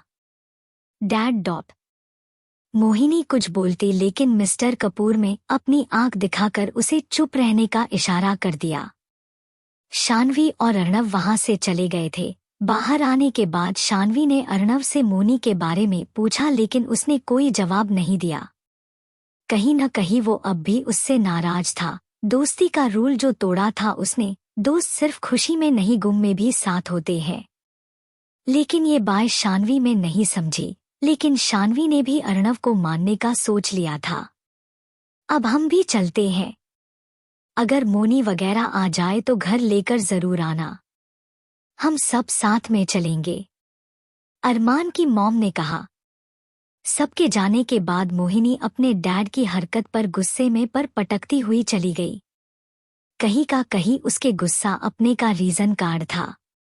मिस्टर कपूर में जो क्रेडिट कार्ड शान्वी को दिया था उसकी लिमिट करी ज्यादा थी, जो एक दिन में आधी में नहीं हो सकती तो खत्म कहाँ से होगी। उस कार्ड को मिस्टर कपूर ने खुद कभी जल्दी उसे नहीं किया, ना ही मोहिनी और उसकी माँ को करने दिया।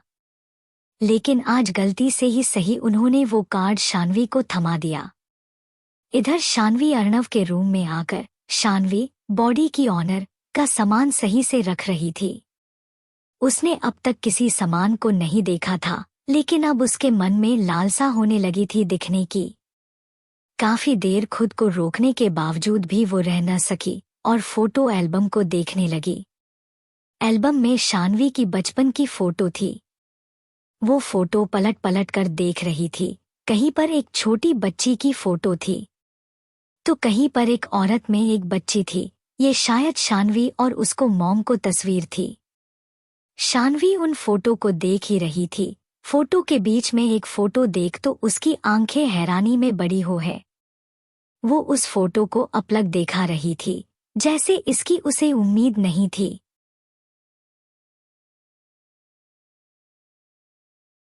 चैप्टर 11। शान्वी ने जो एल्बम कपूर मेंशन से लाई थी वो उसे देख रही थी, जिसने सारी फोटो शान्वी के बचपन की थी। कुछ में उसकी मम्मी भी उसके साथ थी। शान्वी फोटोज को पलट के देख ही रही थी कि एक फोटो को देख उसकी आंखें बड़ी हो गई। वो हैरानी भरी नजरों से उस फोटो को देख रही थी। उस फोटो में एक लड़की जिसने पिंक कलर को फ्रॉक, हारबैंड और डॉल वाला बैग ले रखा था। शान्वी तो उसे देख हैरान थी। शान्वी बड़ी गौर से फोटो देख ही रही थी कि तभी किसी ने उसके हाथ से वो फोटो छीन ली। शान्वी ने अपना सिर उठाकर देखा तो सामने अर्णव खड़ा था। अर्णव ने उस फोटो को अपने पीछे छुपा लिया था। तुम फोटो वापस करो, मुझे देखनी है। अर्णव, फोटो दो। शान्वी ने अर्णव से कहा। ये फोटो तुम्हारे पास कैसे आई? क्या मतलब कैसे आई? चल कर आई है, उड़ कर आई और तो और तैर के आई। अब वापस करो तुम। मजाक बाद में करना, पहल बताओ। और तुम्हें शर्म नहीं आती ऐसे किसी को देखने में? ओहो, देखो जरा कौन बोला? मैं बोला। क्या तुम्हें मेरी आवाज समझ नहीं आई? पागल आदमी, मैं बस एक डायलॉग बोलने वाली थी। खैर, ये बताओ मुझे शर्म क्यों आनी चाहिए? तुम्हें शर्म आई थी ऐसे करने में? हाँ तो क्या तो? बातें मत बनाओ, तुम मुझे फोटो दो। वैसे क्या वो सच में तुम हो या तुम्हारा कोई जुड़वा भाई बहन? ही वेरी फनी। ना मैं तुम्हें कोई फोटो दे रहा और न ही कोई बात कह रहा। मैं अब भी तुमसे नाराज हूँ। इतना बोल अर्णव फोटो को अपने पास रख वहां से चला गया। उसके जाते ही शान्वी के दिमाग के खुराफात सूझी और उसने जितना भी सामान था ऐसे ही वापस रख दिया। उसने फोटो एल्बम भी पूरा नहीं देखा, ना ही फोटो एल्बम से झांकती एक फोटो उसे दिखी। वो भी रूम से बाहर आई और अर्णव को मॉम से कुछ बात करने लगी।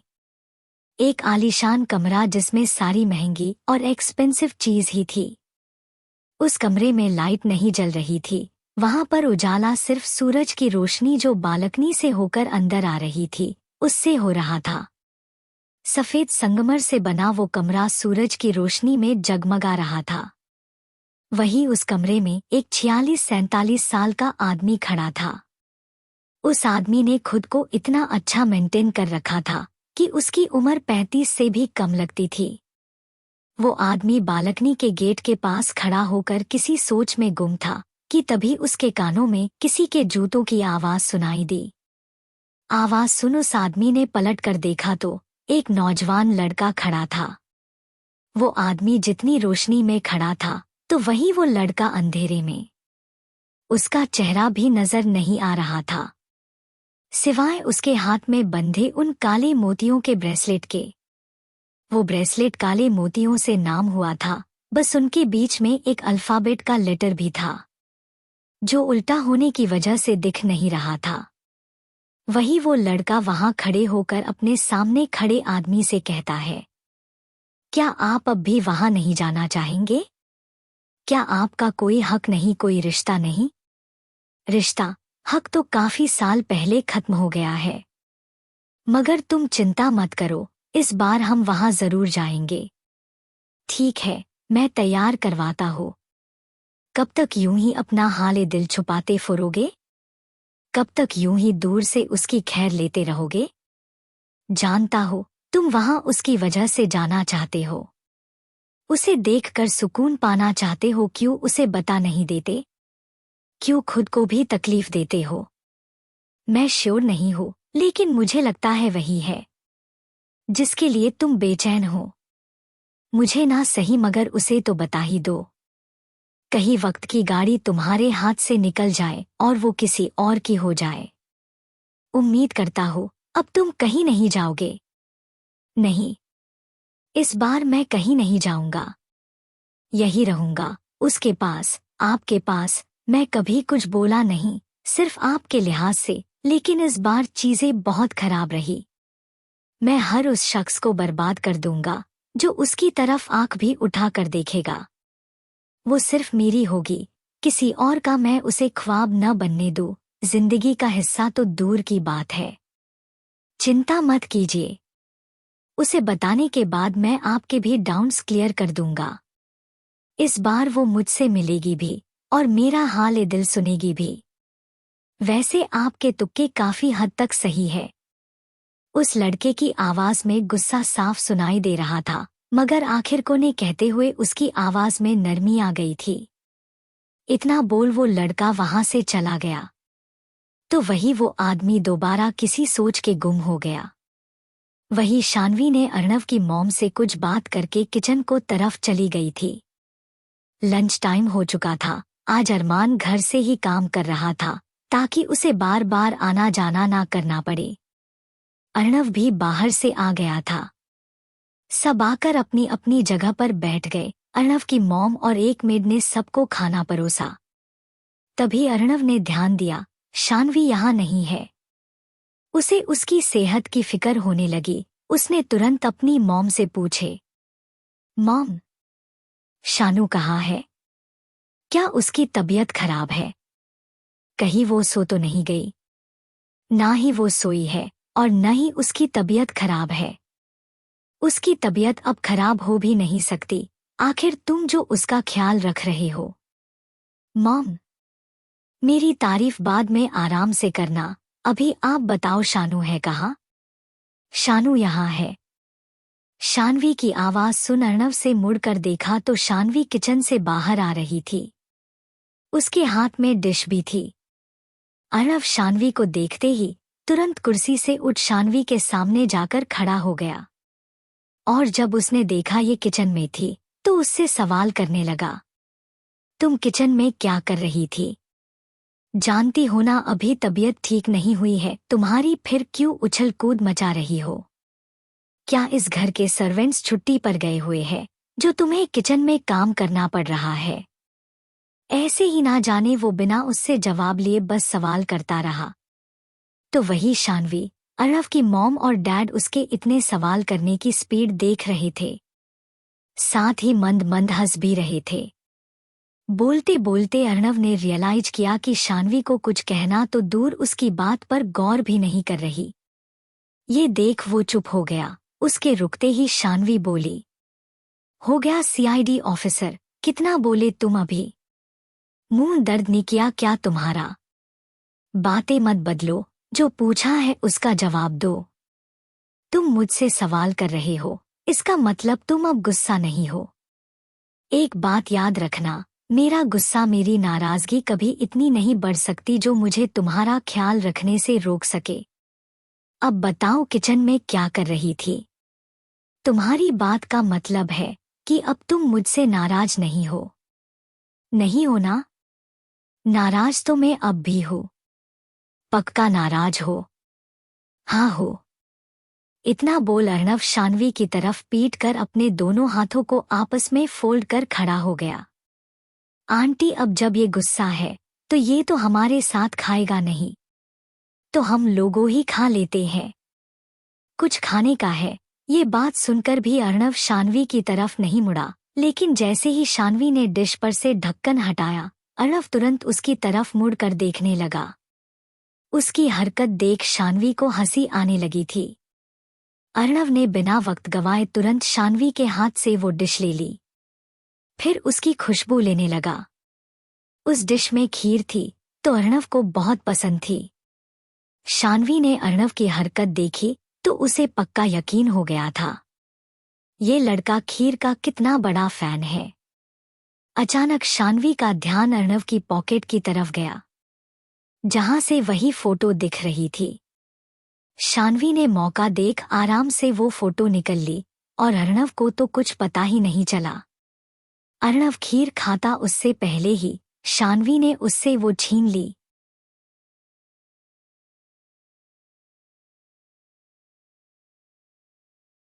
क्या? तुमने मुझसे खीर कैसे ली? वापस करो। मेरी मॉम ने मेरे लिए बनाई है, मैं तुम्हें बिल्कुल नहीं दूंगा। मुझे चाहिए भी नहीं। ये खीर तुम्हें तब मिलेगा जब तुम कहोगे कि तुम मुझसे नाराज नहीं हो। ऐसे कैसे नहीं मिलेगी? मेरी मॉम ने बनाई है, मैं तो खाऊंगी। सॉरी बट ये मैंने बनाई है। चाहिए तो बोलो, माफ किया। अर्णव ने एक नज़र अपनी मॉम की तरफ देखा जो उसे इशारा से हाँ कह रही थी। ये देख अर्णव मान गया और जल्दी से खीर लेकर खाने बैठ गया। शानवी का तो काम हो गया था, उसे जो चाहिए था वो मिल जो गया था। शानवी के हाथ की खुशबू पूरे डाइनिंग हॉल में थी। सबके मुंह में पानी आ रहा था, मगर अर्णव खीर किसी को देगा नहीं इसलिए बस उसे खाते हुए देख रहे थे। तभी शानवी किचन से 3 कटोरी खीर और ले आई, दादाजी और अर्णव के पेरेंट्स के लिए। अरमान, उसकी मॉम और अनन्या से उसने पूछना भी जरूरी नहीं समझा। वैसे मॉम, सॉरी टू से बट ये खीर ज्यादा टेस्टी है। मेरा मन कर रहा है तुम्हारे हाथ चूम लूं शानू। अब हमेशा तुम ही मुझे खीर बनाकर खिलाओगी। हाथ चूमने की जरूरत नहीं है।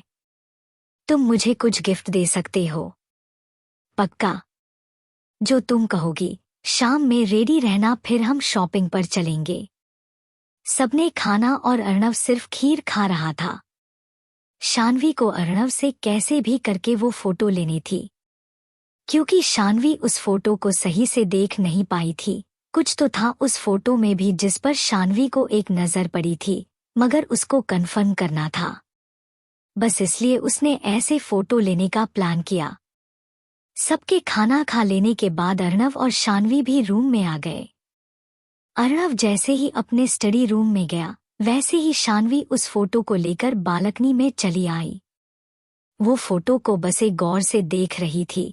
उस फोटो में अर्णव था, जिसने लड़कियों वाली फ्लोरल फ्रॉक पहन रखी थी। उसके बगल में एक बच्ची खड़ी थी, वो शायद शान्वी थी। दोनों का ड्रेसअप सेम था। फोटो देखते हुए शान्वी, सोल ने गौर किया कि उस बच्ची बॉडी की ऑनर शान्वी के गले में एक लॉकेट है। शान्वी, सोल इस लॉकेट को बखूबी जानती थी। ऐसा सेम लॉकेट उसकी मॉम ने उसे दिया था। मगर क्या ये कोइंसिडेंट हो सकता है? एक तरफ शान्वी, सोल को इन सब में कुछ कनेक्शन लग रहा था, तो दूसरी ओर शायद कोइंसिडेंट। उसे समझ नहीं आ रहा था, ऐसा सेम लॉकेट उसके पास भी था। ऐसा ही शान्वी, बॉडी की ऑनर के पास भी था। शान्वी ने अपना गला चेक किया तो उसके गले में कुछ नहीं था। उसे याद है, जब उसकी मॉम ने उसे लॉकेट दिया था, तब उन्होंने बताया था कि ये लॉकेट बहुत प्रेशियस है। इसकी कॉपी कोई नहीं कर सकता। ये एक सिंगल लॉकेट है जो शान्वी, सोल की मॉम और उनकी किसी फ्रेंड ने खुद के डिजाइन सोचकर बनवाया था। उसकी मॉम ने ऐसा कुछ नहीं बताया था कि उनकी फ्रेंड भी सेम लॉकेट बनवाया है या नहीं, जो शान्वी, सोल को दिया है। तो फिर ऐसा लॉकेट शान्वी, बॉडी की ऑनर के पास कैसे आ गया? शान्वी बहुत कंफ्यूज हो गई थी। लॉकेट को बना पाना इतना आसान भी नहीं था। उस लॉकेट का डिजाइन जी और एस को मिलाकर कुछ ऐसा बना था जिसे समझना आसान तो बिल्कुल नहीं था। बड़े गौर से देखकर ही कोई समझ पाता था। लेकिन सवाल वही, ये लॉकेट इस बच्ची के गले में कैसे? शान्वी इसी सोच में थी कि पीछे से अर्णव आ गया। उसने शान्वी के मुंह से ये लॉकेट बस इतना सुन लिया। चैप्टर 12। शान्वी उस फोटो को देख लॉकेट के बारे में ही सोच रही थी कि तभी उसके पीछे अर्णव आ जाता है। शान्वी को फोटो में लॉकेट को ध्यान से देखता देख वो समझ जाता है इसने फोटो क्यों ली। तुमने ये लॉकेट देखने के लिए फोटो ली थी। शान्वी जो सोच में गुम थी, वो अर्णव की आवाज सुन मुड़ कर देखती है। अर्णव उसके बगल में खाली पड़ी कुर्सी पर आकर बैठ जाता है और कहता है, ये लॉकेट सच में काफी यूनिक है। तुम्हें आंटी ने बचपन से पहना रखा था। जब मम्मा ने मुझे ये लॉकेट पहनाया था, तब उन्होंने कहा था ये मुझे हमेशा उनके साथ रखेगा। वो हमेशा मेरे साथ होंगी। तब शायद मैं समझ नहीं पाई थी उनकी बातों का मतलब, लेकिन उनके जाने के बाद समझ आया। शान्वी, सोल ने अपनी मॉम की कही बात को याद करते हुए कहा। शान्वी को सैड होता देख अर्णव ने बात को पलटते हुए कहा, वैसे तुम्हें याद है ये ड्रेस मुझे पहनाई गई थी या मैंने खुद जिद कर पहनी थी? बताओ। मुझे नहीं पता। ठीक है, मैं बताता हूँ। जब तुम छोटी थी, जैसी इस फोटो के दिख रही हो, प्यारी है, मासूम ही गुड़िया, तुम्हें मैं जब भी बचपन में फ्रॉक पहने देखता तो मुझे लगता जैसे तुम कोई परी हो। छोटा तो मैं भी था और तुम भी, मगर तुम मुझे बिल्कुल एंजेल लगती थी। क्यों अब नहीं लगती एंजेल? अब तो तुम चूहिया लगती हो। हो गया, चलो कहानी पूरी करो अब। हाँ तो कहाँ था मैं? मुझे तो इतनी देर से यही दिख रहे हो। अरे लड़की, तुमसे तो मजाक में कुछ कहने से पहले भी सोचना पड़ेगा। हर मजाक का जवाब होता है अब तुम्हारे पास। अब मैं आगे की बात बता रहा हूँ, लेकिन वो बात बस मेरे और तुम्हारे बीच का सीक्रेट रहेगी। बोल तो ऐसे रहे हो जैसे ना जाने नासा का कौन सा सीक्रेट बता रहे हो। तुम मजाक बना लो, मैं नहीं बता रहा कुछ। ठीक है, कुछ नहीं बोल रही अब। बताओ तुम मेरे लिए मेरी छोटी बहन की तरह थी। मेरी छोटी बहन जो महज 5-6 महीने ही जी पाई थी, क्योंकि जब वो हुई थी तब उसे जेनेटिक डिसऑर्डर था। मैं उस वक्त शायद 3 साल का, सही से मुझे याद नहीं। मैं खुश था बहन पाकर, लेकिन बहुत जल्द मैंने उसे खो भी दिया था। फिर तुम हुई, तुम्हारे साथ मेरा बॉन्ड सबसे अलग था। कहने को अनन्या और कनक भी मेरी बहनें हैं, मगर जो रिश्ता तुम्हारे साथ है और जो था, ऐसा मैं किसी के साथ नहीं बना पाया। जब तुम हुई थी, तुम्हारी नन्ही नन्ही उंगलियों को पकड़ में खेलता था। अगर मैं हंसता तो तुम हंसती, अगर मैं रोता तो तुम रोती। तुम्हारी मॉम ने कभी मुझ में या तुम में कोई फर्क नहीं किया था। मैं भी खुश था, क्योंकि मुझे भी एक छोटी गुड़िया मिल गई थी। लेकिन आंटी के जाने के बाद सब इतना जल्दी बदला जिसे मैं भी समझ नहीं पाया। मैंने आंटी से प्रॉमिस किया था, हमेशा तुम्हारे साथ रहूंगा, तुम्हारी परछाई बनकर, कोई आंच नहीं आने दूंगी। मगर मैं तुम्हारे लिए लड़ नहीं पाया, तुम्हें वो नहीं दे पाया जिसका वादा तुम्हारी मॉम से किया था। बचपन में बहन से बड़े होते होते तुम कब मेरी बेस्टी बन गई, पता ही नहीं चला। आजकल तो अम्मा भी बन गई हो तुम। मगर मैं वादा करता हूँ, मैं तुम्हारे ऊपर कोई आंच आने नहीं दूंगा। हर परेशानी में मैं तुम्हारे साथ रहूंगा। अर्णव ने पिछली यादों को याद करते हुए शान्वी को बातें बताई। शान्वी के दादा और अर्णव के दादा बहुत अच्छे दोस्त थे, इसलिए दोनों सालों से साथ रहे। एक ही जगह घर भी लिया। लेकिन शान्वी के दादा और उनके बाद उसकी मॉम के जाने के बाद चीजें बिगड़ गई।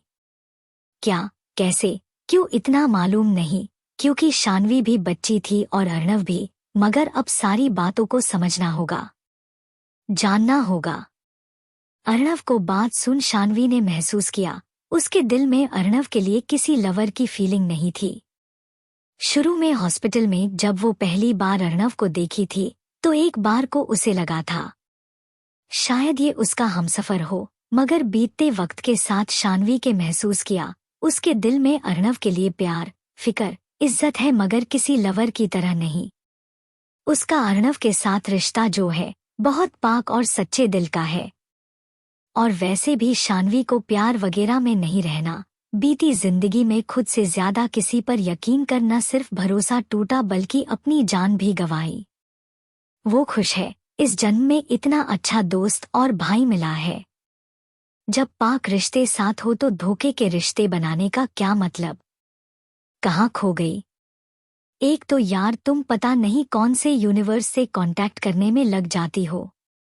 शान्वी को उसकी सोच में गुम देख अर्णव ने उसे कहा, हम कहीं नहीं। वो मैं सोच रही थी, क्या हम ऐसे ही टाइम बर्बाद करते रहेंगे। वो क्या है ना, कोई मुझे शॉपिंग पर लेकर जा रहा था। अब वो खुद बातों में लगा हुआ है, मैं बातों में लगा हुआ हूँ, झूठी। तुम ही तो बैठी हुई थी, तुम यहाँ आकर तुम बैठी थी या मैं तो बस तुम्हारी वजह से यही बैठ गया। ओह, धन्यवाद आपका, इतना कितनी वक्त अपने अपना बर्बाद किया मेरे लिए। बकवास कम किया करो।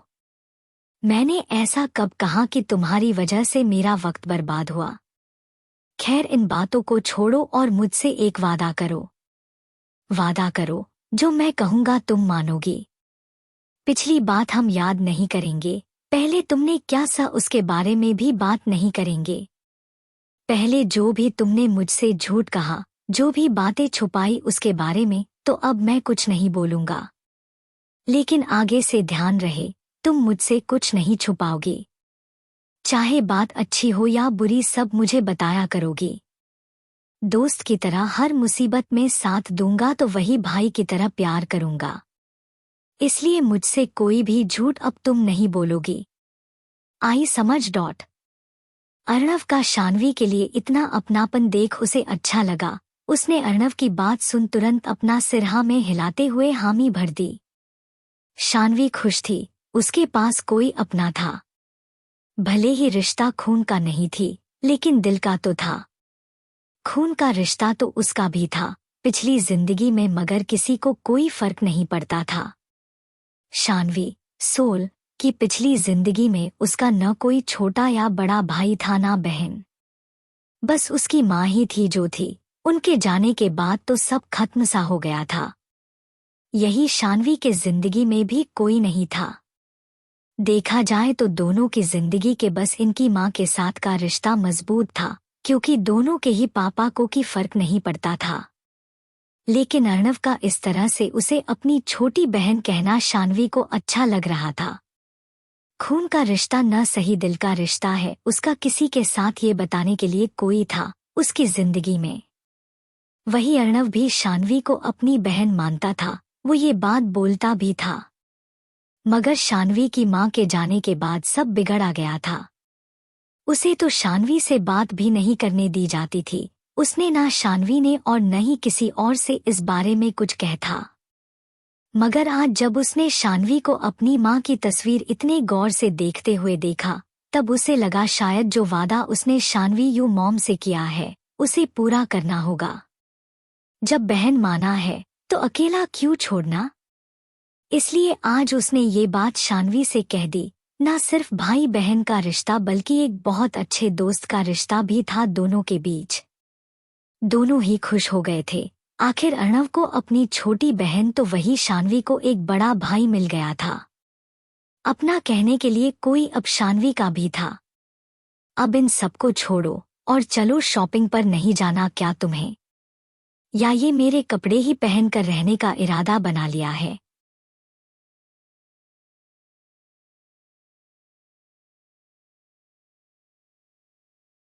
चिंता मत करो, मैं आज अपने लिए शॉपिंग करने जरूर जाऊंगी। कोई फर्क नहीं पड़ेगा चाहे रात गहराने लग जाए या अंधी तूफान आ जाए, क्योंकि आज मिस्टर कपूर ने अपना कुछ ज्यादा ही कीमती कार्ड मेरे हाथ में दिया है। शानवी ने कार्ड को दिखाते हुए सरकस्टिक स्माइल के साथ कहा। तुम्हारी ये स्माइल बता रही है कुछ सोच रखा है तुमने। लगता है आज मिस्टर कपूर का ये कार्ड बचने नहीं वाला।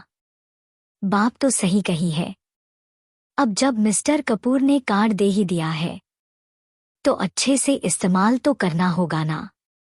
यो बॉस। अभी दोनों बात ही कर रहे थे कि तभी किसी ने गेट नॉक किया। शानवी जाने को हुई, मगर अर्णव ने उसे रोक खुद बाहर चला गया।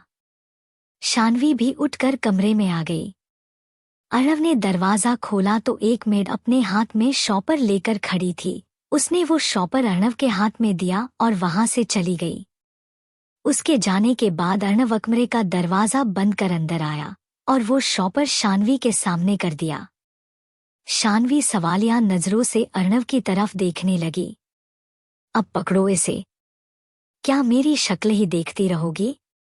नहीं, मैं तुम्हारी शक्ल नहीं, ये तुम्हारे हाथ में पकड़ा बैग देख रही हो। इसमें क्या है? क्या ये मेरे लिए है? अरे वाह, तुम्हें पता चल गया कि ये तुम्हारे लिए है। तुम्हारे सामने कर रखा है तो जाहिर सी बात है तुम्हारे लिए ही होगा। इसमें क्या है ये तुम खुद देख सकती हो। शानवी ने अर्णव के हाथ से वो शॉपर लिए और उसे खोला तो उसमें एक नेवी ब्लू जीन्स और एक शर्ट थी। साथ ही इयररिंग्स भी। शानवी ये देख सरप्राइज हुई। क्या ये तुमने मंगाया है? लेकिन क्यों? हाँ, मैंने मॉम से कहा कि तुम्हारे लिए एक जोड़ी कपड़े मांगा दे। और क्या क्यों? क्या तुम मेरे इन्हीं कपड़ों में रहने के इरादे में हो? इन्हीं कपड़ों को पहन बाहर जाओगी? क्यों नहीं जा सकती इन कपड़ों में? बुराई क्या है? इतने अच्छे लग रहे हैं मुझ पर। मैंने तुम्हारे कपड़ों की वैल्यू बढ़ा दी है पहनकर। हाँ हाँ जरूर, तुम्हारे पहनने से ही ये कपड़े वैल्यूएबल है, वरना कहाँ इनकी इतनी वैल्यू। लेकिन घर तक ऐसे कपड़े पहनने में परेशानी नहीं, मगर बाहर जाने के लिए कपड़े सही से पहनने चाहिए। ओह, क्या बात कही है। वैसे ये बात मेरा दोस्त कह रहा है या भाई? दोनों ही कह रहे हैं। अगर तुम्हें ये कपड़े इतने पसंद ही आ गए हैं तो तुम रख लेना बस। मैं वापस नहीं लूंगा वैसे भी, मगर बाहर जाना है तो कपड़े चेंज करने होंगे। ओके बॉस, चलो जाओ, रेडी हो जाओ, फिर चलते हैं। और आज जी खोल के खर्चा करना है। बिल्कुल। आज मिस्टर कपूर के कार्ड का अंतिम दिवस, ये दोनों बनाकर ही रहेंगे। कपूर मेंशन में अलग ही फिल्म चल रही थी। अरमान की मॉम के जाने के बाद मिसेस कपूर और मोहिनी मिस्टर कपूर को सुना रही थी। अब भाई सुनाए भी क्यों ना, जो क्रेडिट कार्ड उन्होंने शानवी को दिया था उसकी लिमिट काफी ज्यादा थी। वाह डैड वाह, आपके दिल में अपनी सगी बेटी के लिए ज्यादा ही प्यार उमड़ आया आज लगता है। बिना वक्त गवाए उसे अपने क्रेडिट कार्ड दे दिया। कभी मुझे या मॉम को तो उस कार्ड को हाथ भी लगाने नहीं दिया, और उसके तो हाथों में ही पकड़ा दिया। देख रही हो मॉम, सब देख रही हो बेटा। लगता है अपनी पहली बीवी की ज्यादा याद आ रही है, इसलिए उसकी निशानी की इतनी परवाह की जा रही है। अपने वो क्रेडिट कार्ड हमें तो कभी नहीं दिया, लेकिन उसे तो बिना कुछ सोचे समझे पकड़ा दिया। मुझे बताओ ऐसा क्यों किया? दोनों माँ बेटी ऐसे ही ना जाने कितनी बातें मिस्टर कपूर को सुनती रही। कभी शानवी को तो कभी उसकी माँ को उसके जली कटी बातें कहती तो कभी मिस्टर कपूर को ताने देने लगती। मिस्टर कपूर को तो कुछ समझ ही नहीं आ रहा था, वो उनकी इतनी बातें सुनकर भी कुछ कह नहीं रहे थे। मिसेस कपूर ने जब उन्हें कुछ रिएक्ट करते नहीं देखा तब वो गुस्से से लाल हो गई। गुस्से में मिस्टर कपूर की तरफ बढ़ी और उन्हें झंझोड़ते हुए बोले, क्या मूर्ति बने खड़े हुए हो? कुछ कहते क्यों नहीं? जवाब दो, क्यों दिया उसे वो वाला क्रेडिट कार्ड? ऐसा भी क्या कह गई वो जो ऐसे बुद्ध बने खड़े हो? मिस्टर कपूर जो इतनी देर से शांत खड़े थे, अब उनकी सब्र का बांध टूट गया था। उन्होंने गुस्से में चीखते हुए कहा, खुद के लिए नहीं किया है मैंने कुछ, जो किया तुम माँ बेटी के लिए किया। अरमान से मोहिनी की शादी हो जाए, कोई रुकावट न बने, उसे रोकने के लिए किया। क्या कहा था मोहिनी तुमने, मेरे अंदर का बाप जाग गया है, मैं उस पर प्यार दिखाने की कोशिश कर रहा हूँ। इतने साल में कभी तुम दोनों ने मेरे अंदर उसके लिए हमदर्दी, प्यार देखा? कभी मुझे उससे उसकी खैर खबर लेते देखा? जब अरमान उसे कुत्ते की तरह घसीटते हुए लेकर गया, क्या तब मैंने उसका साथ दिया? बल्कि उसकी गलत कहकर तुम्हारा साथ दिया, तुम्हारी सपोर्ट की। और तुमने बिना एक पल कुछ सोचे ये बात कह दी। तुम दोनों की हर बात पूरी की है मैंने, लेकिन अगर आज उसकी बात नहीं सुनता तो क्या होता, इसकी खबर तुम दोनों की को नहीं है, मगर मुझे है। तुमने पूछा ना कि क्या ऐसा कह दिया उसने कि मैं उसकी बात मान गया? तो सुनो, उसने धमकी दी थी मुझे, ये कहकर कि यहाँ उसका भी हिस्सा है। तुम सोच लो अगर उसकी बात न मानता तो क्या होता। उसने सिर्फ इतना नहीं कहा, पुलिस को बुलाने तक की धमकी दे दी थी। इस वक्त हम उसे अंडर एस्टिमेट नहीं कर सकते। अर्णव इस वक्त उसके साथ है, अगर गलती से भी कोई गलती की तो तुम भूल जाओ कि शादी हो पाएगी। क्योंकि इस वक्त शानवी वो पुरानी वाली नहीं है, इस वक्त वो बहुत बदल चुकी है। और साथ ही अब उसके साथ अर्णव भी है। अगर इस बार कुछ भी गलत हुआ या तुमने शानवी के साथ कुछ गलत करने की कोशिश की तो अर्णव तो बिल्कुल नहीं छोड़ेगा किसी को। फिर सपने देखती रहना दुनिया के सबसे अमीर लोगों में गिनती होने के लिए। मिस्टर कपूर ने चिल्लाते हुए जब दोनों को चुप कराया, उसके बाद दोनों में से कोई कुछ नहीं बोला। जैसे जैसे मिस्टर कपूर ने अपनी बात पूरी की वैसे वैसे दोनों माँ बेटी को समझ आया कि वो गलत थी, गलत कह रही थी। अगर ऐसी बात है तो फिर अपने उसे वो वाला क्रेडिट कार्ड क्यों दिया? अगर उसने ज्यादा लिमिट तक यूज किया तो कोई दूसरा कार्ड दे देते। मैंने जानबूझकर नहीं दिया था। उसकी बात सुन मैं खुद समझ नहीं पाया और घबराहट में वही कार्ड पकड़ा दिया। वैसे ज्यादा सोचने वाली बात नहीं है, वो उस कार्ड से ज्यादा 5,000 तक की ही शॉपिंग कर पाएगी, या उससे भी कम। ऐसा क्यों? क्या आपने उसकी लिमिट कम करवा दी है? ओहो मॉम, आप भी क्या बच्चों वाले सवाल कर रही है। डैड क्यों लिमिट कम करवाएंगे? डैड का मतलब ये होगा कि वो बहन जी क्या ही ले पाएगी अपने लिए। उसे कौन सा इतना सेंस है स्टाइल का। महंगी चीजों पर वो हाथ भी नहीं रखेगी। और क्या बता किसी लोकल मार्केट से अर्णवों से शॉपिंग करवा दे। क्यों डैड, सही कहा ना मैंने?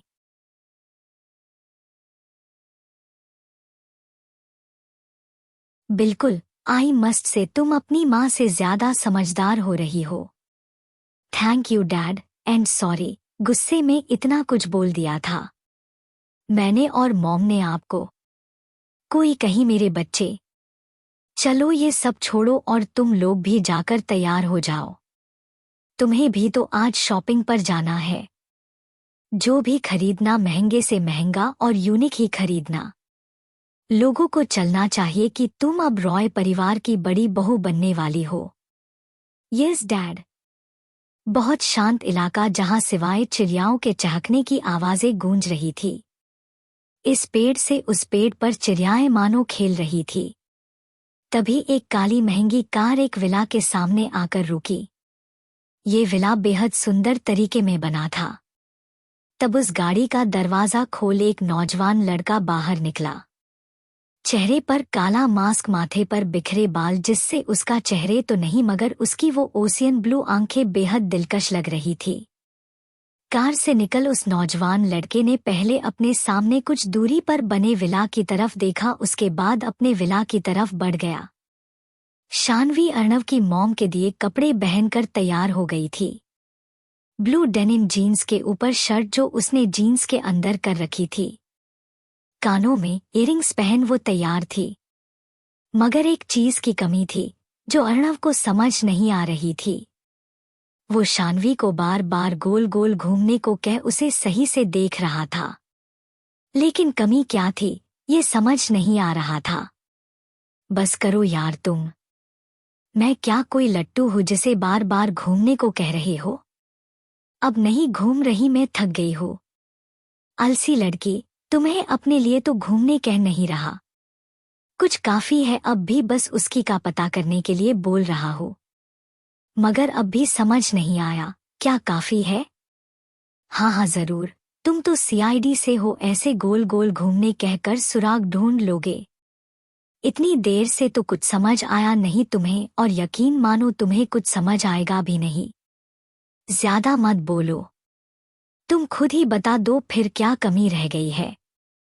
तुम तो बहुत समझदार, तो क्योंकि बोली। ये शानवी ने अपने पैरों के तरफ इशारा करते हुए कहा, जो अभी भी खाली थी। जूतों की कमी है और कुछ नहीं। मगर मेरे पास जूते तो है नहीं। रुकी, ये लो। ये मेरे जूते हैं जो छोटे हो गए हैं। तुम्हारे बिल्कुल सही आएंगे। अभी बिना नखरे दिखाए पहन लो, फिर बाहर से तुम्हारी पसंद का सब कुछ ले लेंगे। अरे हाँ, एक चीज और रह गई। क्या? ये हाथ दो। अर्णव ने शानवी के खाली हाथों पर अपनी घड़ी बंध दी। अब तुम तैयार हो? जी नहीं, अभी एक चीज बाकी है। पीछे से अर्णव की मॉम रूम में एंटर होते हुए बोली। क्या?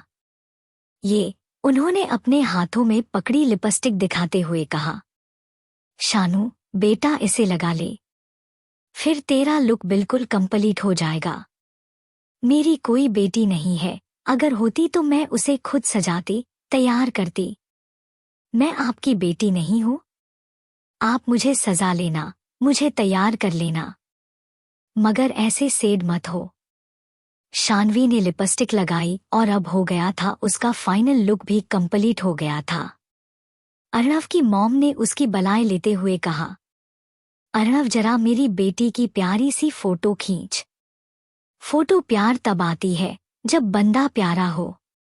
ऐवे ही प्यारी सी फोटो नहीं आएगी। बातें और बकवास दोनों ही कम कर और मेरी बेटी की फोटो खींच। शानू बेटा कोई पोज दे। रुकिए लगा। अर्णव ने शानवी को पोज देने से रोक उसके कान के पास एक लाल रंग का आर्टिफिशियल फूल लगा दिया, जो उसकी खूबसूरती पर और चार चांद लगा रहा था। अर्णव की मॉम के कहने पर शान्वी ने बड़ा ही क्यूट और फनी पोज दिया। चेहरा हल्का ऊपर की तरफ कर उसने अपनी आंखें बंद कर की। प्यारी सी स्माइल उसके होंठों पर सजी थी, जिसे देख अर्णव ने तुरंत फोटो खींच ली।